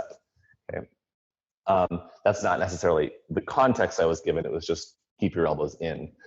There's maybe it's beyond the scope of the time we have right now, but there's any number of reasons why I don't really want the elbows to come in so aggressively in chaturanga, just namely because we end up diminishing the capacity of other muscles to kick in to contribute to that skill of pushing, right? If I was gonna throw something at you, or if something was coming at you, you needed to push away from you, you probably wouldn't like squeeze your elbows in and do that. Right? You would gather force in your chest, in the sides of your ribs, and your shoulders, and your arms, and you would push. Okay, so the endeavor of pushing is not just about this, right? It can be. The endeavor of pushing also has an aspect of adduction and abduction, where the arms are actually moving towards the midline and away from the midline as I yield. So in body weight training and in weight training, the skill of pushing, either my body weight or like a barbell away from me, is typically done more to load the chest than it is to load triceps and shoulders, although that is so part of that chain of events. And so in order for the chest to be loaded, I actually want my elbows and my arms rather a little bit abducted when I'm in the bent arm position, so that likewise they can cross towards the midline and adduct as I push. That's why a lot of the drills in this particular class focus on loading the chest, right? Not just the triceps and not just the front of the shoulders. There's other considerations in there, namely that I know I'm small, so you probably might not be as clear as it could be, but here, let's do this real quick. Other considerations are that the more I adduct my shoulders, the closer in my arms come, at a certain point, my arms will start to internally rotate. And so I lose that recruitment of the rotator cuff muscles, namely the outer rotators and the rotator cuff, which I would use to kind of stabilize, right, my arm bone in the shoulder blade socket so I could exhibit that push. So for me personally, and you can try this, if I externally rotate my shoulders, if I externally rotate my shoulders and then I bring my arms in and then I bend my elbows, and then I take my hands into chaturanga position, this is where my elbows are relative to my trunk, okay? Now, if I wanted to bring my elbows in closer, so if I went back to this position, if I externally rotated and adducted my shoulders, I would have to internally rotate to bring my arms in a little closer. And in that process, it's not that I disengage my outer rotators, but they start to get longer, and it becomes harder to stabilize my shoulders here. One of the reasons I'm less interested in sort of cueing aesthetics, that your elbows should be, X amount of inches away from your waist, I'm more interested in cueing action. So I want the action of external rotation to be happening in the shoulders as I'm going through these movements. And wherever that puts your elbows is going to be relative to you. I have a carrying angle in my elbow. My elbows don't tend to go into hyperextension. So, my bone orientation is different than yours. So you'll notice in this particular class, I don't think I mentioned anything about where your elbow should be. I'm speaking more about the action versus the alignment. Okay. All right, some aha moments there. Good. That was an aha moment for me too. All right, so just kind of briefly looking at this, the pose here, you could say is chaturanga. I'm treating it more as a body weight push-up than I am as chaturanga. I think once you have that skill, you could progress the angle and start to bring things in a little closer. Typically when I do that, you'll even see in my hands, my arms coming in usually requires my hands to turn out more. Okay? Even in the yoga practice, when we do the arm balance that brings our arms in quite a lot, we actually turn our hands around to kind of maintain that external rotation force in the shoulder. Mayurasana is the pose that comes to mind. So the pose here is chaturanga. The category would be, well, call it miscellaneous as it relates to the positional categories. It would be a crawling pose for limbs. Okay, so a quadruped pose. Steps to enter and exit the pose. It could start from a prone position and you could lift up into chaturanga, or it could go from plank position and lower down into chaturanga. This would be kind of one alternative strategy. And then positional regressions and progressions, right? So if I was to do chaturanga as a supported pose, okay, that might look like, right, changing its relationship to gravity so I can experience chaturanga here. Now, of course, this gives me different points of contact. Now it's open chain on the front of my body, closed chain on the back of my body, right? So pressing my heels into the floor, pressing my shoulders, my elbows into the floor, can give me different kind of feedback and activation in chaturanga than I otherwise would have. Right? Same thing with plank. Okay? So I could kind of play with chaturanga actions here. If I was to regress that further, I could create the closed chain between my hands. This component of abduction and adduction, the loading of the chest, could be further innervated through the use of the block. Okay? So practicing plank and chaturanga in this position, and an increased isometric load or activation in my chest via the block might be a useful strategy, not just to give feedback, but also to regress the load so you can invest more in the strength. The crawling position of chaturanga essentially is chaturanga itself, but you might regress that further by shortening the lever and putting your knees on the floor, be modified chaturanga. Chaturanga sit or kneeling position. We do that in the class itself, right? Working on chaturanga with a partially closed chain between the hands. In this position, I think maybe we do it with 2 blocks just for more space between the arms. And then, of course, done standing. In this particular class, we do it against a wall, but done standing, it could be done with any number of feedback points. You could do it with a partner. You could do it in different ways. Moving on from into the chart, let's see. I'm aware of the time here, and I'll get you guys all the info. So those would represent the positional regressions and progressions. Once we get down into joint positions, again, this is a little typo here, so it should read inverted. Inverted chaturanga, I'm not quite sure what that would look like, maybe a tripod headstand. But the joint positions, spine is more or less neutral or axially extended, pelvis and hip. I'd say pelvis is more or less neutral, but because of the common kind of misalignment of chaturanga, where gravity takes the pelvis anterior, the action that we're often working in chaturanga is more of a posterior pelvic tilt, just to kind of work against the force of gravity there. Hip is either neutral or slightly extended. The shoulder position in chaturanga, again, is somewhat neutral. Okay, as you lower, maybe it goes a bit into extension. In plank, it goes into flexion. But the action that I'm working to recruit to stabilize my shoulder girdle is the action of external rotation. Okay. And then elbow, wrist. Elbow is in flexion and extension. Wrist kind of goes in, basically it stays in extension. and then knee and ankle, a little less relevant to me. Okay. So the primary compensation that I was essentially working to mitigate in this particular class was the compensation that we just talked about of internal rotation, right?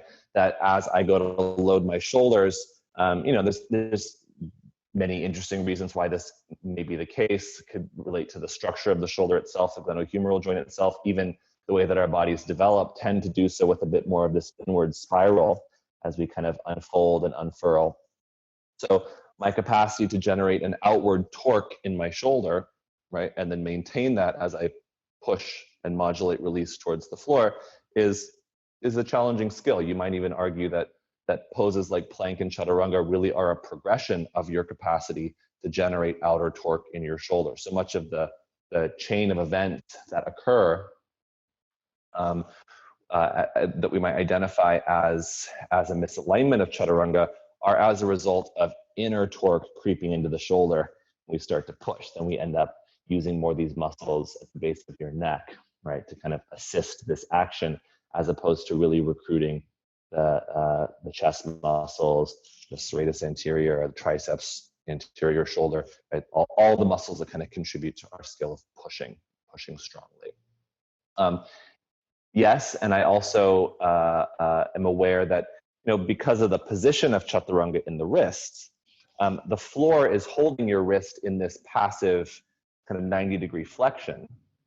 And I know the way some people practice chaturanga, they actually lean forward a little bit to go into chaturanga, in which case the wrist goes into even deeper, extension of the wrist. So in this particular class, I spend a little bit of time investing in actual wrist mobility and active wrist strength. So it's not just the floor that's holding you in that position, but that your muscles can also hold you in that position. And that's a good way to help mitigate the potential wrist pain or overuse or wear and tear on the wrist joint itself. So going to be worked for isometrics, and I'm going to go a little bit quickly through this, and we can, for those of you that are a part of the Facebook group, I'm going to continue to monitor that Facebook group over the coming weeks. And so I know some of you asked for,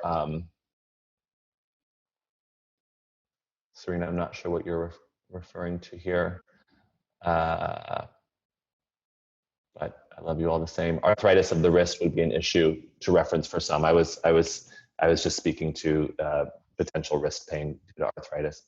I know that you guys can't all see the comments, so I keep forgetting that I'm, or at least the recordings won't see the comments. There was a request to kind of go through each worksheet and fill it out to give you an example of how to do that.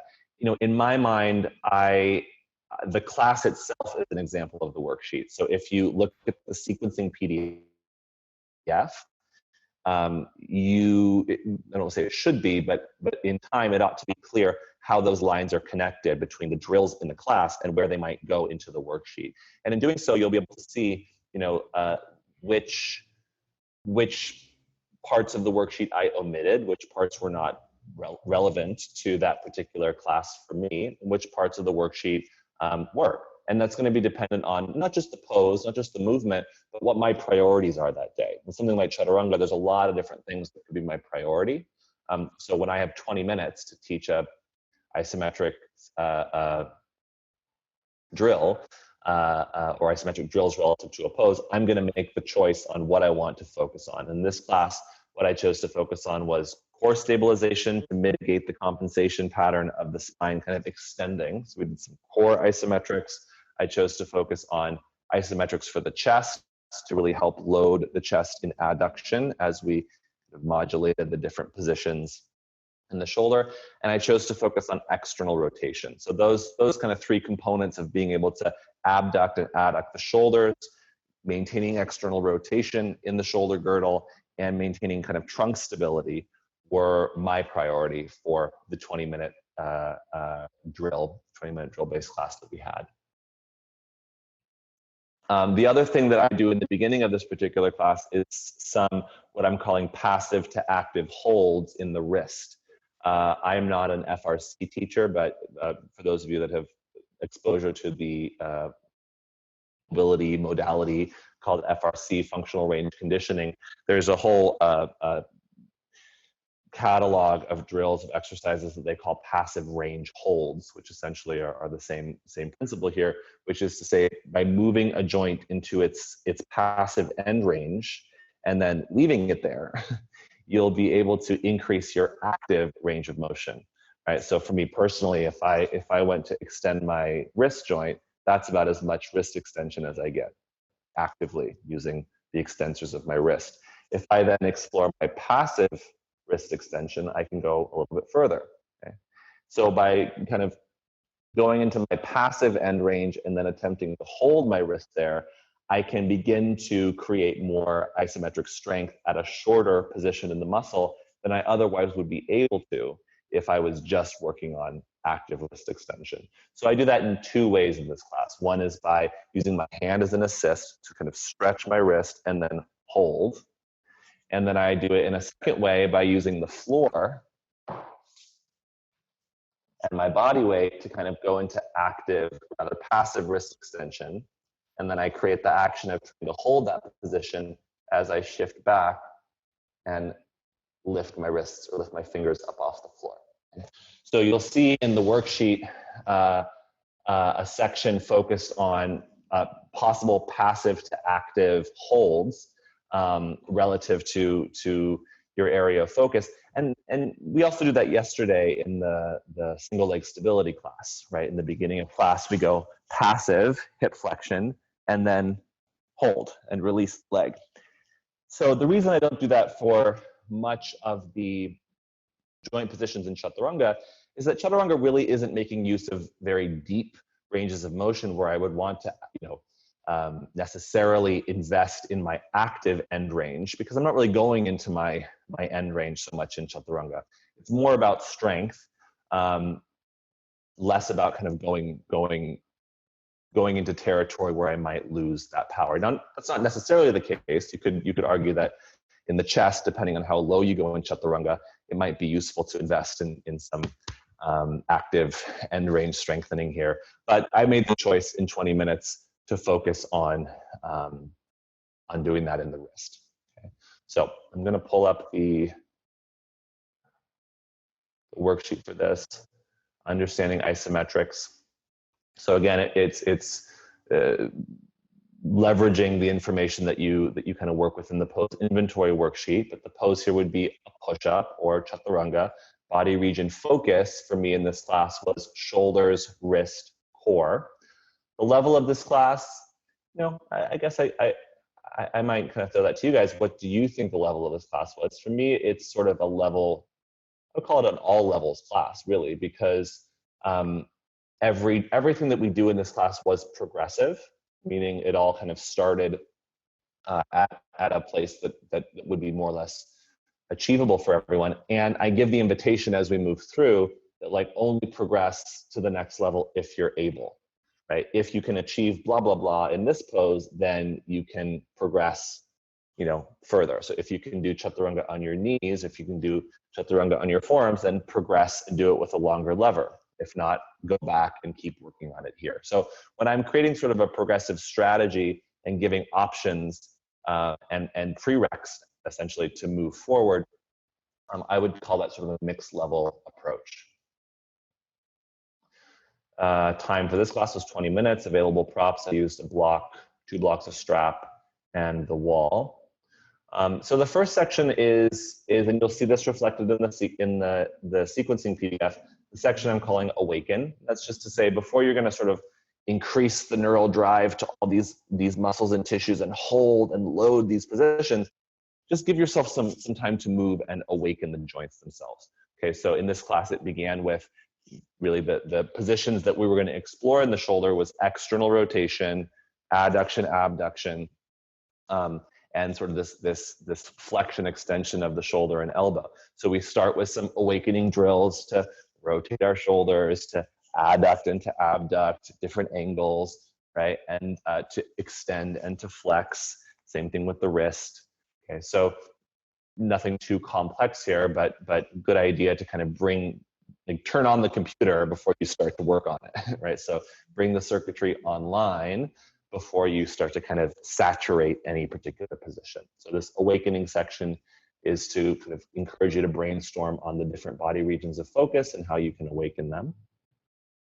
And then for isolate, you have each of those body regions then with different invitations to work on, passive to active holds, closed chain isometric drills, open chain isometric drills. In this particular class, again, the only section where I'm really doing passive to active holds will be the elbow and wrist section, right? So I do the passive to actives here. And then, we get, for shoulders and chest, quite a bit of closed chain and a little bit of open chain isometric holds, right? So we have this one here working on isometric adduction. The movement of external rotation in the shoulder is this. Okay? So when I externally rotate my shoulders from this position, it looks like this. If I was to externally rotate from this position, it would look like this. Okay, so we first actually started with an open chain outer rotation isometric hold, just so you could kind of get a sense of the movement. And then we made that closed chain by blocking the movement with a block between the elbow and a strap between the hands, right? Everyone's favorite isometric drill, right? And this could be done with some yielding. We could kind of go back and forth, but this is done to really awaken and isolate and increase the MVC capabilities of those outer rotators in the shoulder. We also did some closed chain core isometrics. We started with pretty short levers and did this sort of closed chain cat pose almost to recruit the abdominal muscles. And then that progresses with longer lever here and with longer lever here, ultimately as forearm plank. Okay? Forearm plank being a regression of chaturanga with more closed chain surface on the floor. So the isometric section is really the kind of main thrust of the class. And what I would say in reference to this chart is you have 6 or 5 other classes in the isometric series that you can use as examples of this, right? So, I'm kind of diving into this push class, but feel free to kind of take a look at this worksheet. And when you practice the other classes in the isometric series, you can fill in the worksheet relative to the drills in that class and kind of get a fuller view potentially of what it is that I'm doing to come up with these classes. So that really is the intention. One of the intentions of this training, right, is to not just kind of give you the class and tell you why it's effective, but really give you kind of the code, the key, so to speak, that you can use to understand how my mind is putting these classes together. And that doesn't mean that that's how you will then put the class together, but it is an invitation to say, like, step into my brain for a little bit, and you can come up with your own solutions and strategies to improve upon my strategies, or use them for your own. So all of those drills are pretty clearly identified in the sequencing worksheet. You can plug them into the associated sections of this worksheet, and it should make good sense. And then the integrate section, that's really where we'll start to kind of further load the drills. Right, so when we're working with a block, when we're working with a strap, when we're working open chain, there's not much loading happening. We're using these partially closed chains to kind of increase the intrinsic load. But once we've done that, and for someone that has some injury or damage to some of these tissues, we might just stop there. And that's a really great place to kind of focus your work. Those of you that said, you have tendonitis here or arthritis in the wrist, this kind of isometric activation sans excessive extrinsic loading or body weight loading is really wonderful, a pretty low stakes way of fortifying those tissues. Okay, so again, why I say this is an all levels class is that if that's all that you did, that's enough, right? And I have referenced many of my students and people to this this particular class who, you know, might have a wrist injury or might have a shoulder or rotator cuff tear and say, just do the section where we're working on these drills. As soon as we start to kind of actually work on the body weight push-up, save that for another time. So in the integrate section, I say, in this section, you'll create drills that will look like regressions of the focus pose. So this is where we start to actually do, you know, technically all of these drills are regressions of chaturanga, but once it starts to look more like a full body chaturanga where we're at the wall, pushing into the wall, or we're on our mat, on our knees, and working isometric holds with increased load, with body weight, that starts to become more of what I'm calling the integrate work, or I almost call this section loading. Like now let's start to load the activity. So, you know, I've put here 3 regressions in this particular class. There's the regression at the wall, there's the regression on knees, with the blocks as sort of feedback on the floor, and then there's the full pose with the knees off the floor. The animate section is where things get a little bit more neurologically complex. So instead of isolating and holding and saturating in these positions, now the endeavor is to kind of, you know, use what you've developed, right? So once you have the strength, once you have that kind of increased capacity in these different positions, now let's make it more fluid, kind of like the vinyasa invitation. Once you've kind of slowed down and isolated and saturated your awareness in a pose, now let's put it in play. So I say, now it's time to make use of the increased strength and neuromuscular awareness in more dynamic ways. This may look like repetition of the pose. So in this class, it was a push-up burnout. Now let's just do push-ups. Incorporating it into a flow practice, locomotion of the pose, like how might this pose kind of travel and move around the room. This was a different type of class. Maybe we would crawl around the room and do like some Komodo dragon lizard crawls. The addition of external load. So if this was part of a weight training or strength training program, then we might actually put like a barbell in your hands and have you, work on your bench press. Consider different ways to animate your pose that leverage the work you've done. And again, this might not happen, if your isometrics are part of a warm-up before you do your loaded activity, then this is the main event. If the isometric drills in and of themselves are the main event, then maybe you're fatigued at this point and the animate part is like tomorrow's practice. For the release section, I coupled the isometric series with a two-part, I think it's two-part rad roller MFR, myofascial release series, just because I was aware that we did a lot of kind of intrinsic loading and increased a lot of the residual tension of these tissues. So I wanted to provide a section as well, or some sessions that could help to release some of that activation so it didn't create an excessive buildup of myofascial density. But that could look like passive stretching. In this class, I think we just do a chest stretch on the floor, since that was an area where we got a lot of attention. Could also do an internal rotation stretch for those outer rotators. But this section is to, much like all of our cool down sections, to suggest or to encourage you to think, how can you deload before you rest? Okay. So again, the homework invitation is to go back and take a look at that class that you've already practiced in light of what it is that you now have heard and experienced, and see if the class makes more sense. See if you can plug that class into the worksheet, or even identify more clearly what it is I'm doing and why in each section. And that's always my intent. As much as I love to teach these classes and have them be of value to you, I want you to understand why they're of value, because once you understand why, then you can adapt the drills, you can develop your own, you can engage in the material in a way that meets your interests and your needs, which is of course hard to do in a 20-minute class for everyone, right? So we're gonna leave it at that for now.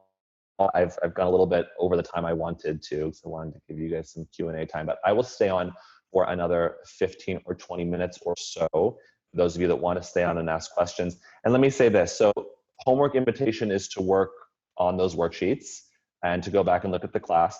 If you would like to, as I offered last night, if you want to create an isometrically informed sequence, and upload that sequence into the Facebook group, as I said yesterday. So for those of you that made a sequence for Garudasana, yeah, feel free to upload it into the Facebook group. Disclaimer, I won't be able to feedback everybody's. I'll pick one or two. And I won't do that until after the weekend. We'll do that kind of as ongoing support in the Facebook group. But if you would like to create a sequence around a particular pose using isometric drills and upload it into the group, the pose I'll give you as a challenge pose will be Bakasana, arm balance. And that could be any variation of Bakasana. Okay. In calisthenics, it's called an elbow stand. So putting your knees on your elbows. So Bakasana can be the challenge pose. Make it like a 20-30 minute class. Doesn't need to be a big full rounded sequence. So we're going to come back officially together in 2 hours at 1 p.m. and we're going to take a look, kind of big turn of the page. We're going to look at the Rise Up practice, which is an opportunity to explore this concept of theming. So we're going to really be looking at theming as a topic in the afternoon. We'll look a little bit at somatics and developmental movement, since that informed that sequence quite a lot. But if you have not yet taken that practice, you have 2 hours to take that class. It's a little over an hour. If you have already taken that class, then I recommend staying on with me and we can spend some time in Q&A, or take 2 hours and do your thing, have lunch or dinner or breakfast, whatever meal is appropriate for this time. And I will see you guys back at 1 p.m. Thank you guys so much for your participation, for your curiosity, for your attention and stamina, and enjoy class if you have not yet taken the class. I'll see you soon.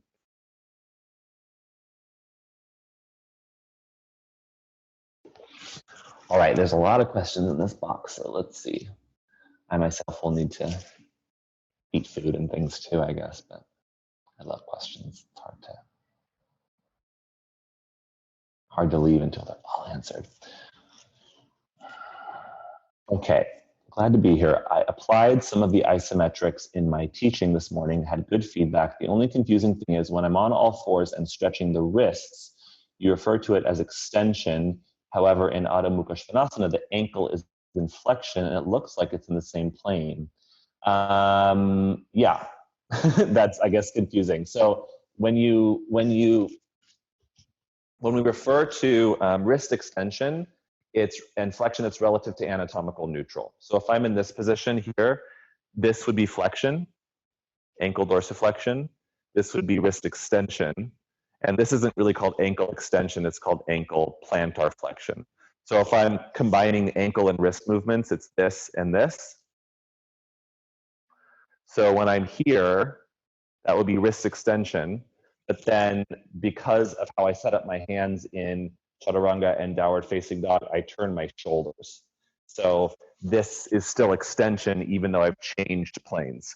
So flexion, extension, right? This is still wrist extension. One of the reasons it's confusing is because your shoulders can like turn 180 degrees. Your hips don't do that. So your shoulders can kind of change their orientation in a way that your hips can't. Another one from Orly. Also moving the hands towards each other. I thought the idea is to isometrically move the hands away from each other. I would want to hear more from you about where you got that idea, and also to say it's not one or the other, right? And that was a big aha moment for me.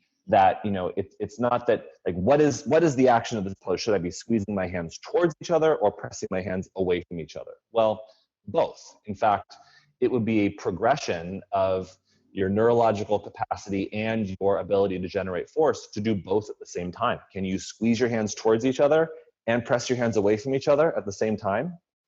And if you do that with equal force, that would represent an isometric contraction. Okay? Now, why I chose squeeze your hands towards each other in Chaturanga is because of that position, the muscles that I'm most loading as I modulate the release into towards the floor are my chest muscles, right? So my chest muscles have to lengthen to slow me down, and they have to shorten to press me back up. So the action that loads the chest is isometric adduction, squeezing in. If I was on my back and doing like rows, say I was doing something like this, not even on my back. If I was working on this kind of action where I was pulling, I would choose to preference or prioritize pulling my hands away from each other, right? Because that action is going to load my back muscles. So if I'm wanting to increase, this really speaks to increasing strength. So if I want to increase the strength of my back muscles, right, then, and my pulling muscles, that isometric action is going to be more of an isometric abduction, pulling apart. Okay, so you'll notice in the pulling class, that's the action that I'm prioritizing, pulling my hands away from each other, stretching the mat wider as I go into cobra pose, right? So even in the course of like a vinyasa, when I go into cobra, I'm thinking about pulling my hands away from each other. When I go back into plank or into down dog, I'm thinking about squeezing my hands toward each other. So it's a general generalization, but I would say in general, when you're doing pulling-based activities, cobra pose, up dog, you could argue up dog is pushing, but like back bends, pull-ups, rows, emphasize the pushing of your hands apart. When you're doing pushing activities, plank, chaturanga, arm balances, handstand to a certain extent, think about squeezing your hands towards each other. And if you want to make, if you want to increase the load, then do both, right? One is not better than the other, but pulling your hands away from each other as you lower into chaturanga is actually going to assist gravity in taking you towards the floor. Squeezing in helps to kind of contend with that force. It's a bit complex. It goes into kind of deeper areas of biomechanics that perhaps I can speak to now, but hope that makes some sense. Anne asks, with regard to intrinsic and extrinsic load, do they always happen together? I didn't get a chance to take an example, but would love to explain once again. Yes and no. So extrinsic loading just basically means anything that you're adding to your body. So in this case, this would be, and let me just also say, you will hear different words used to describe different biomechanical forces. To a certain extent, force is force. So when we use different words, we're just talking about the force that's being distributed, the force that's being received, the force that's being contended with, right? So this block has a certain amount of force. When that force connects with my hand receives the force of the block as a load. As a result, my forearm, my arm is quote unquote stressed, right? And my hand is actually experiencing the surface area of the block as pressure. So we get all these different biomechanical terms to describe how we interact with force. So if I extrinsically load my arm, I'm putting a stress on my arm by increasing the intrinsic load, which is going to require my bicep or my shoulder, my arm to exhibit force to contend with that load. Okay. So all that's to say, if I take the block away and I want to likewise load my shoulder in the same way, instead of extrinsically loading it with the block, I'm going to intrinsically load it with the contraction of my tricep. Right, so that's what we were experiencing with the isometrics. As soon as we took away the resistance, we had to create intrinsic resistance instead of extrinsic. So that's what that is in reference to. They could go together. In the case, if I said, I'm extrinsically loading here with the block, then I said, imagine the block weighed 100 pounds. Now I'm going to also intrinsically load with my tricep.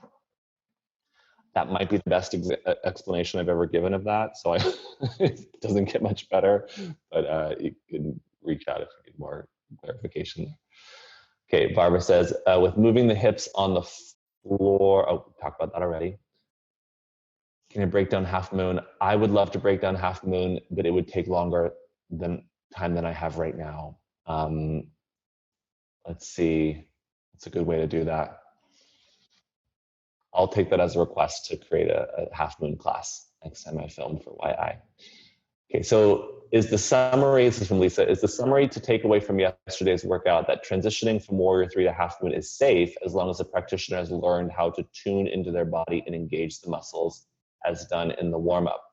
Well, what I would say, and this is going to sound maybe a little bit smug, any transition is safe as long as you can organize the forces required to do it, right? So it's like, is it safe to lift a 30-pound weight? Well, that depends. It depends on how much strength you have in your bicep. It depends on if you've practiced lifting 10, 20, 25, 27-pound weight, in which case, yeah, that could be safe. If you've never tried lifting weight before and I gave you a 30-pound weight and I said, as hard as you can, lift this weight, or we're going to do a breath-based practice and you're going to inhale, lift the weight, and exhale, put it down, that's not going to be safe because you lack the capacity to do that. So anything is safe as long as you have progressively developed the capacity to organize that movement. So the point of yesterday's class is not to say that something is safe or unsafe. It was really more to say, if someone lacks the capacity, how could you regress the required capacity so that they could incrementally build up to being able to do that? So if it's in a vinyasa class, you might need to regress, the transition to make it more manageable. That could look like bending the knees, shortening the levers, putting your hands on blocks, creating closed chain feedback on the outer knee so the outer hip is secure. So with these, and that might take a bit more kind of investigation to really understand, what is it about that transition that could potentially render it unsafe, right? It would be irresponsible to say that transition will tear your labrum, because it's not true. If you lack the capacity to organize the force in your hip, that transition could contribute to wear and tear over your labrum, but that's a big if. So how do you build that capacity? How do you map that? And the class and the conversation yesterday was at least an attempt to discuss how you might go about regressing that load and regressing the complexity of that particular pose so that you could likewise develop the skill. Okay, I'm going to take 3 more.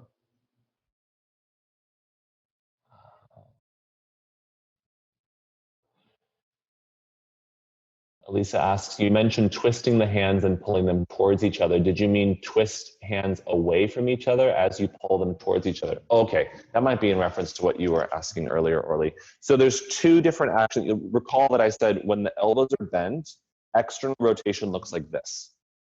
Okay, so if I'm working with a short lever, if I externally rotate my upper arm, it does that. Okay. If I'm working with a long lever and I externally rotate my arm, it does that. Okay, so depending on the orientation of my forearm to my upper arm, external rotation is going to look different. Okay.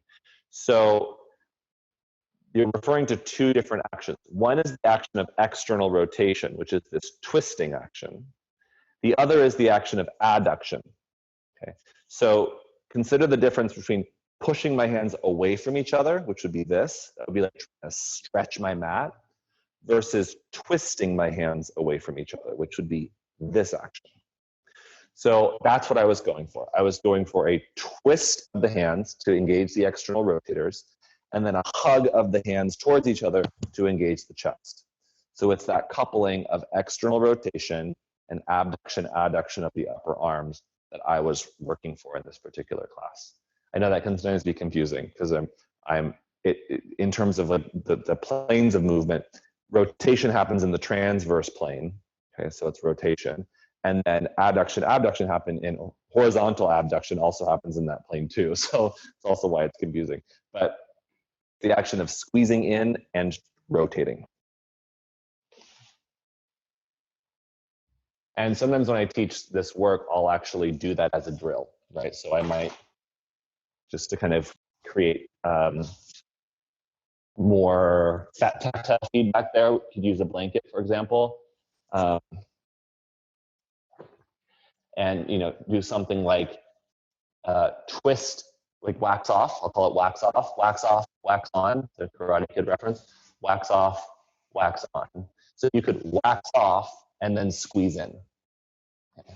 So if the action actually produced movement, if it wasn't isometric, it would be a wax off and a hug in.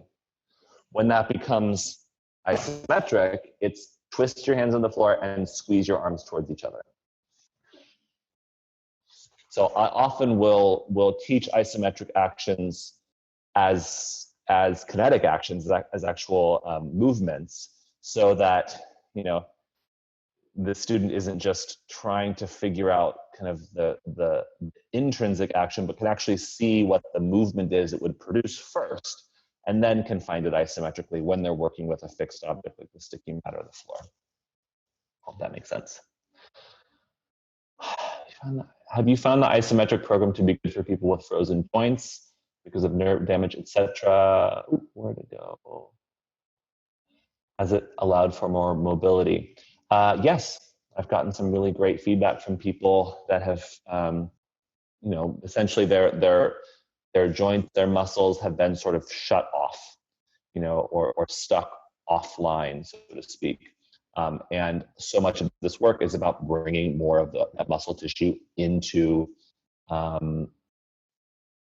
action, like waking it back up. And so isometrics are a really potent way to wake something up so that then you can use it. So something is frozen, you know, something like a frozen shoulder, that usually occurs because there was, you know, a break or something that happened somewhere else. And because you were rendered immobile down here, your shoulder also kind of switched offline. And so, you know, getting those tissues to turn back on is a good first step to then be able to use them. How is SAID different from muscle memory? Muscle memory is a part of SAID principle, right? Muscle memory is not a technical term. It's just to imply that if you've done something, if you've mapped a skill in your body will develop the, you know, particular neural pathways that contribute to quicker access to that skill. So your nervous system adapting to be able to perform a skill is an adaptation that occurs in response to a specific imposed demand. So SAID principle speaks more broadly to the concept of skill development and adaptation. Muscle memory is kind of to a certain extent, like layman's terms. Yeah. Did I mention feedback and modification for chaturanga? Not a lot, truthfully. I didn't really go into too much depth with that cell of the chart. You know, but I did show modifications. So all the modifications positionally, every drill that we did in the class is a modification, essentially a regression of chaturanga. To kind of talk about feedback for chaturanga, we want to, you know, consider what is the compensation that's happening that would warrant feedback. You know, so for example, if the compensation in chaturanga, I'll show you here, was that there was sort of a collapse in the spine, the feedback could be like, I like using blocks, could be a block on the back ribs, right, with the instruction to kind of press into the block. Another one I quite like is more of a plank. You can do this with a strap. I'm doing it with a stretchy band. But feedback could be, you know, something to press against in the back to maintain kind of the security through the core, right? And that you know, mitigation of the rib flare. Sometimes I'll use blocks, usually 2 blocks underneath the shoulders. I think actually the Vinyasa 101 class on the platform does this, as almost kind of positional feedback when you lower to chaturanga to ensure that the scapula doesn't elevate and the arm doesn't internally rotate. So it's really more feedback in terms of like, don't touch the block kind of thing. So those would be examples of some chaturanga feedback.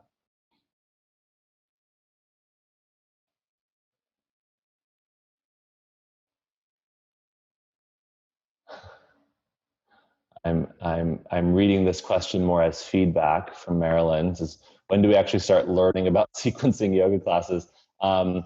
If you don't feel like you're learning about sequencing already, I don't have a good answer for that, because this is what I use to sequence yoga classes. It might suggest that the type of classes that you sequence really aren't these types of classes, right?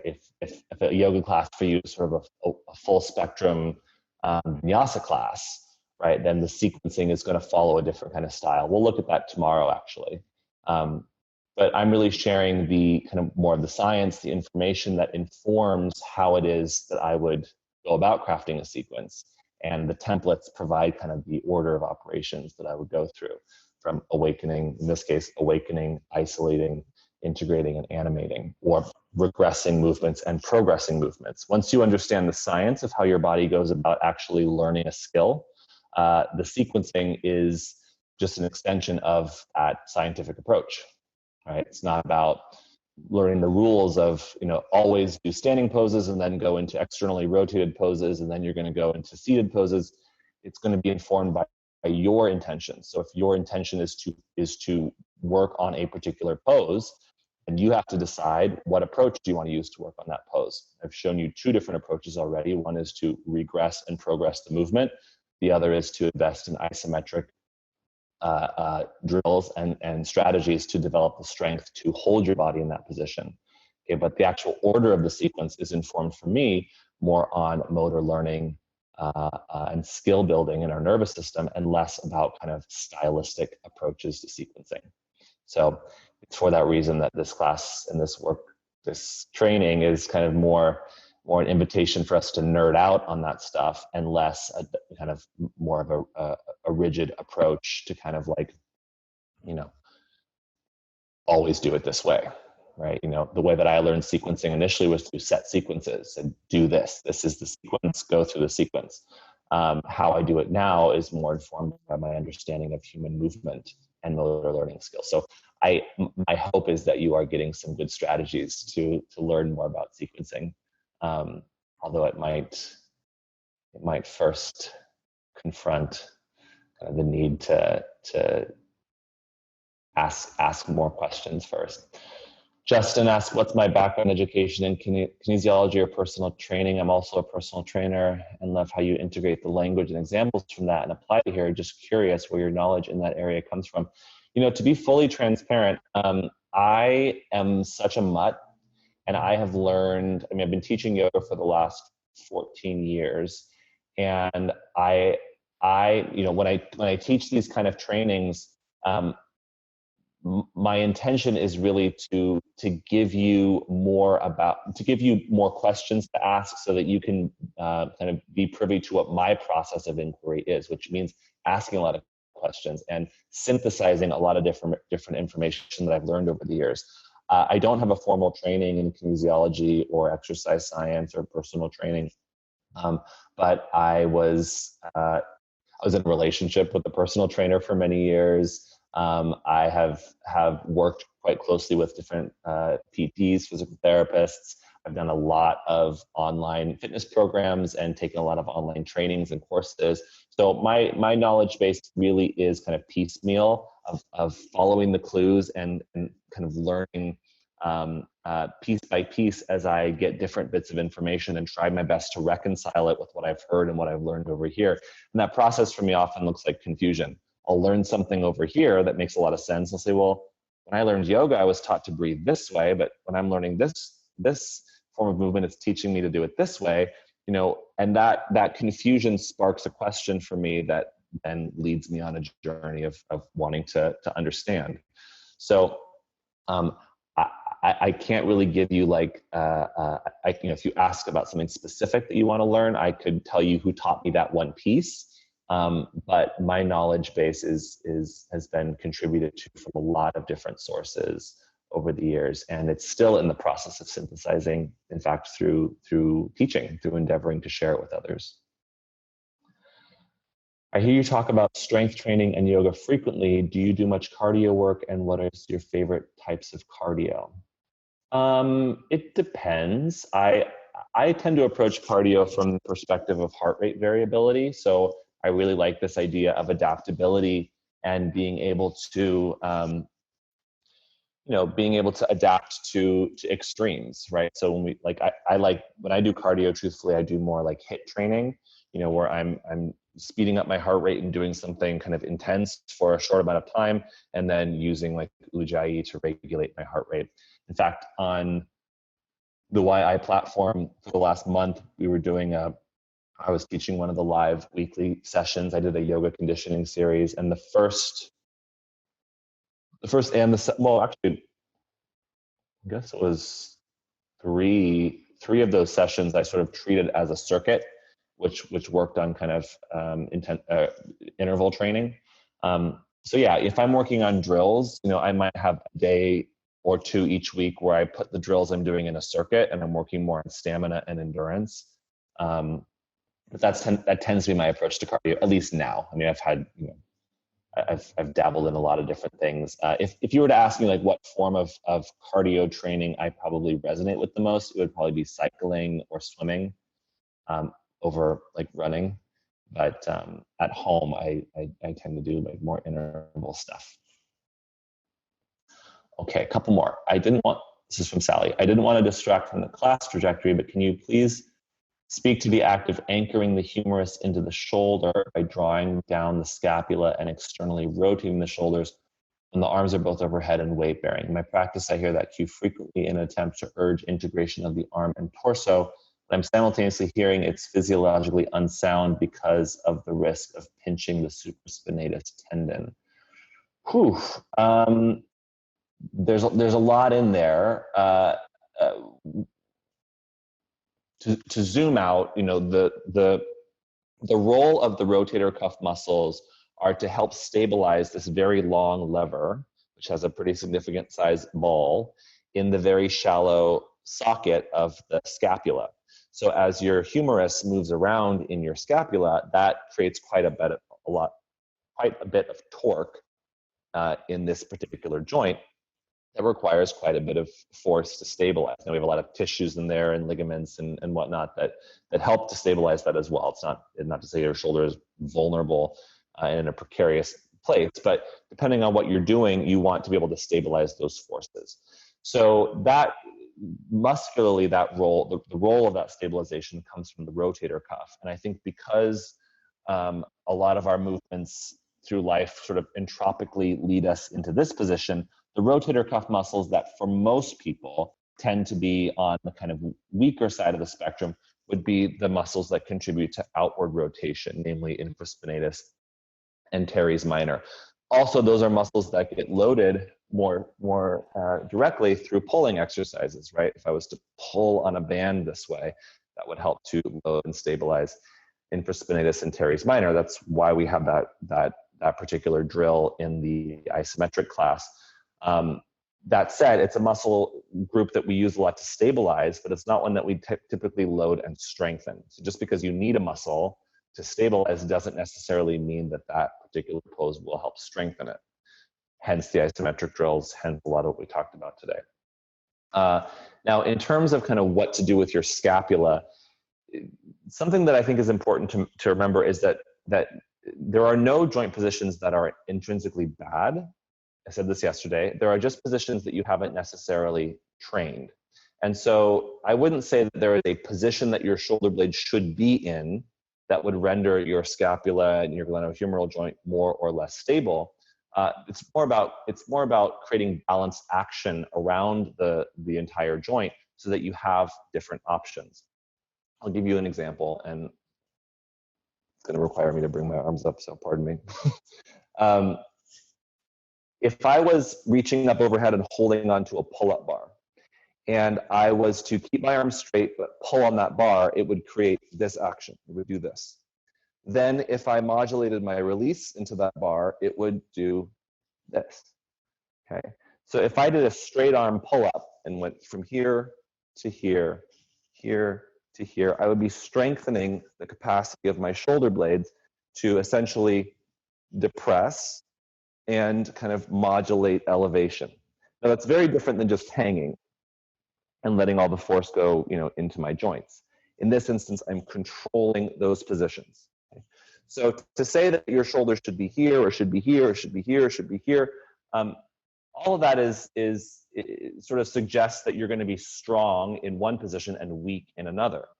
But if you are taking time to strengthen all those positions, then all those positions are valid positions to be in. Now, if I'm in downward facing dog and I'm not now pulling on the bar, but I'm pushing into the floor, if I push the floor, I go here.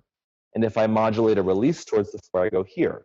So now in down dog, this becomes an active action. Whereas in a pull-up, this was the active action.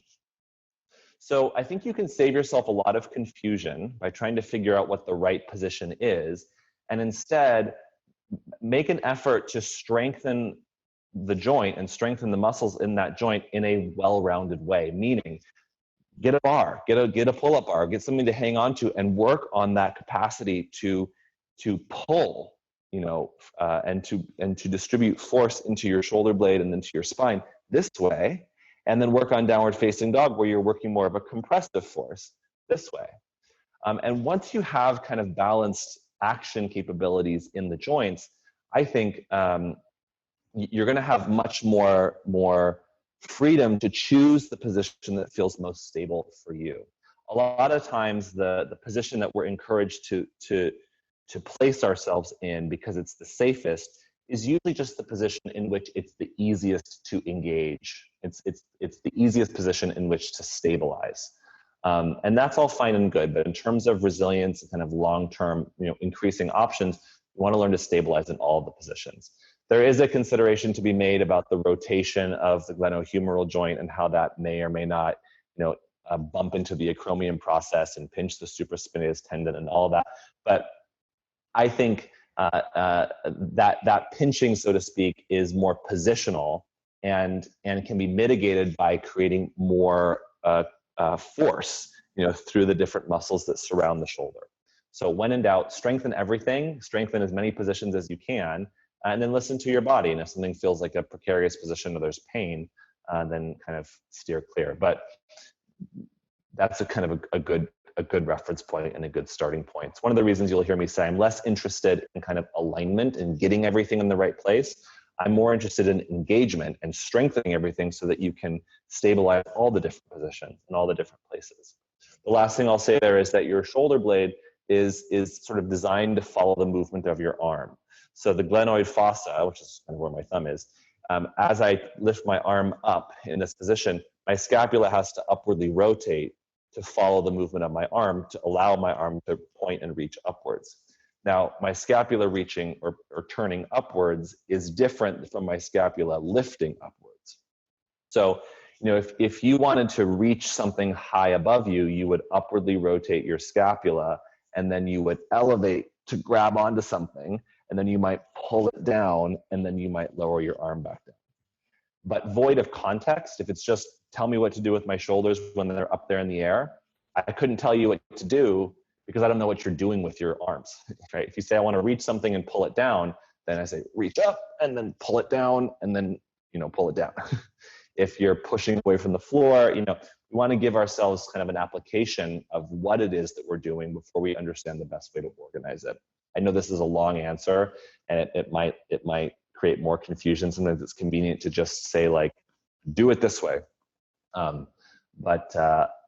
As is the case in so many things that we do in yoga, we're often kind of doing a movement without any context. Like, where should your arms be in warrior or in tree pose? Well, what are they doing there? Are you trying to bring your hands together? Are you trying to stretch your spine? Are you pulling on something? Are you pushing on something?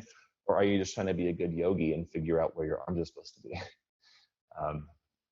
So when in doubt, I like to kind of do all of it. Try all the different movements.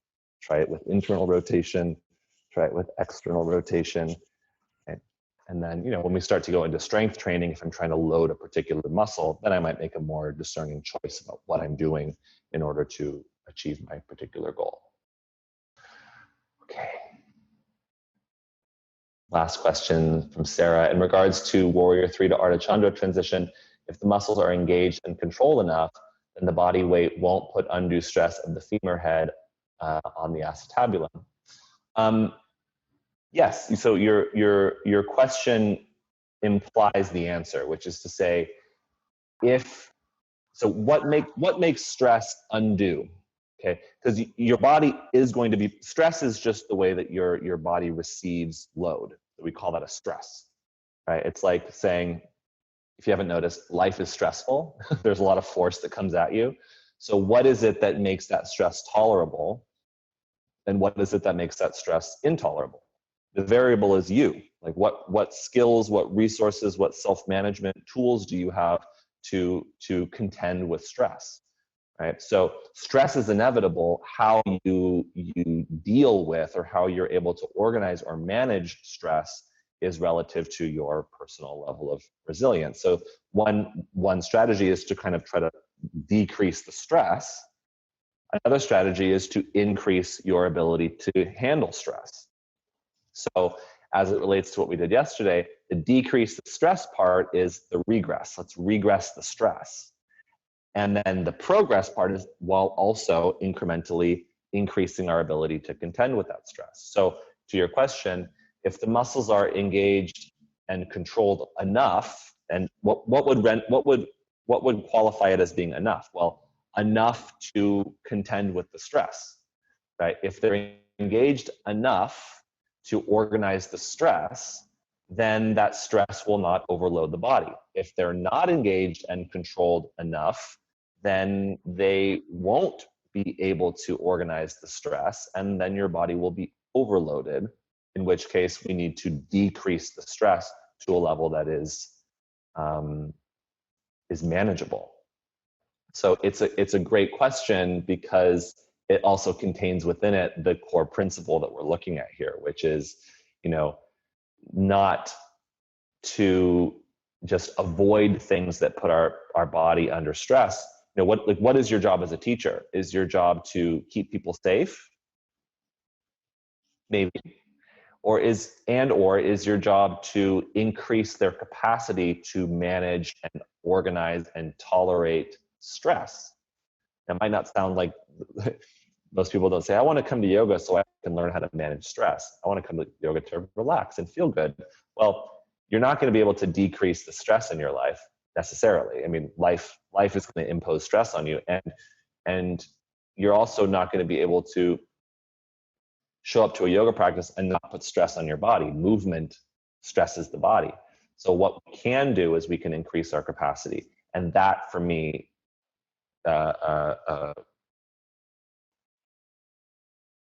invokes words like strength, ability, motor learning, right? All the different skills that we work on essentially to increase our capacity, resilience, adaptability. Okay. So back to the previous comment about learning how to sequence. Essentially, for me, skillful sequencing is learning how to incrementally increase my students' and my own capacity and adaptability, so that we can maintain our sense of balance and our sense of self and our sense of empowerment amidst more complex variables. And sometimes we have to regress in order to progress, but ultimately the direction of our evolution is to progress. All right, thank you guys so much for your questions. Those were quite stimulating. I will see you back in an hour and 20. We'll talk about theming and all the things, and I'll look forward to seeing you then.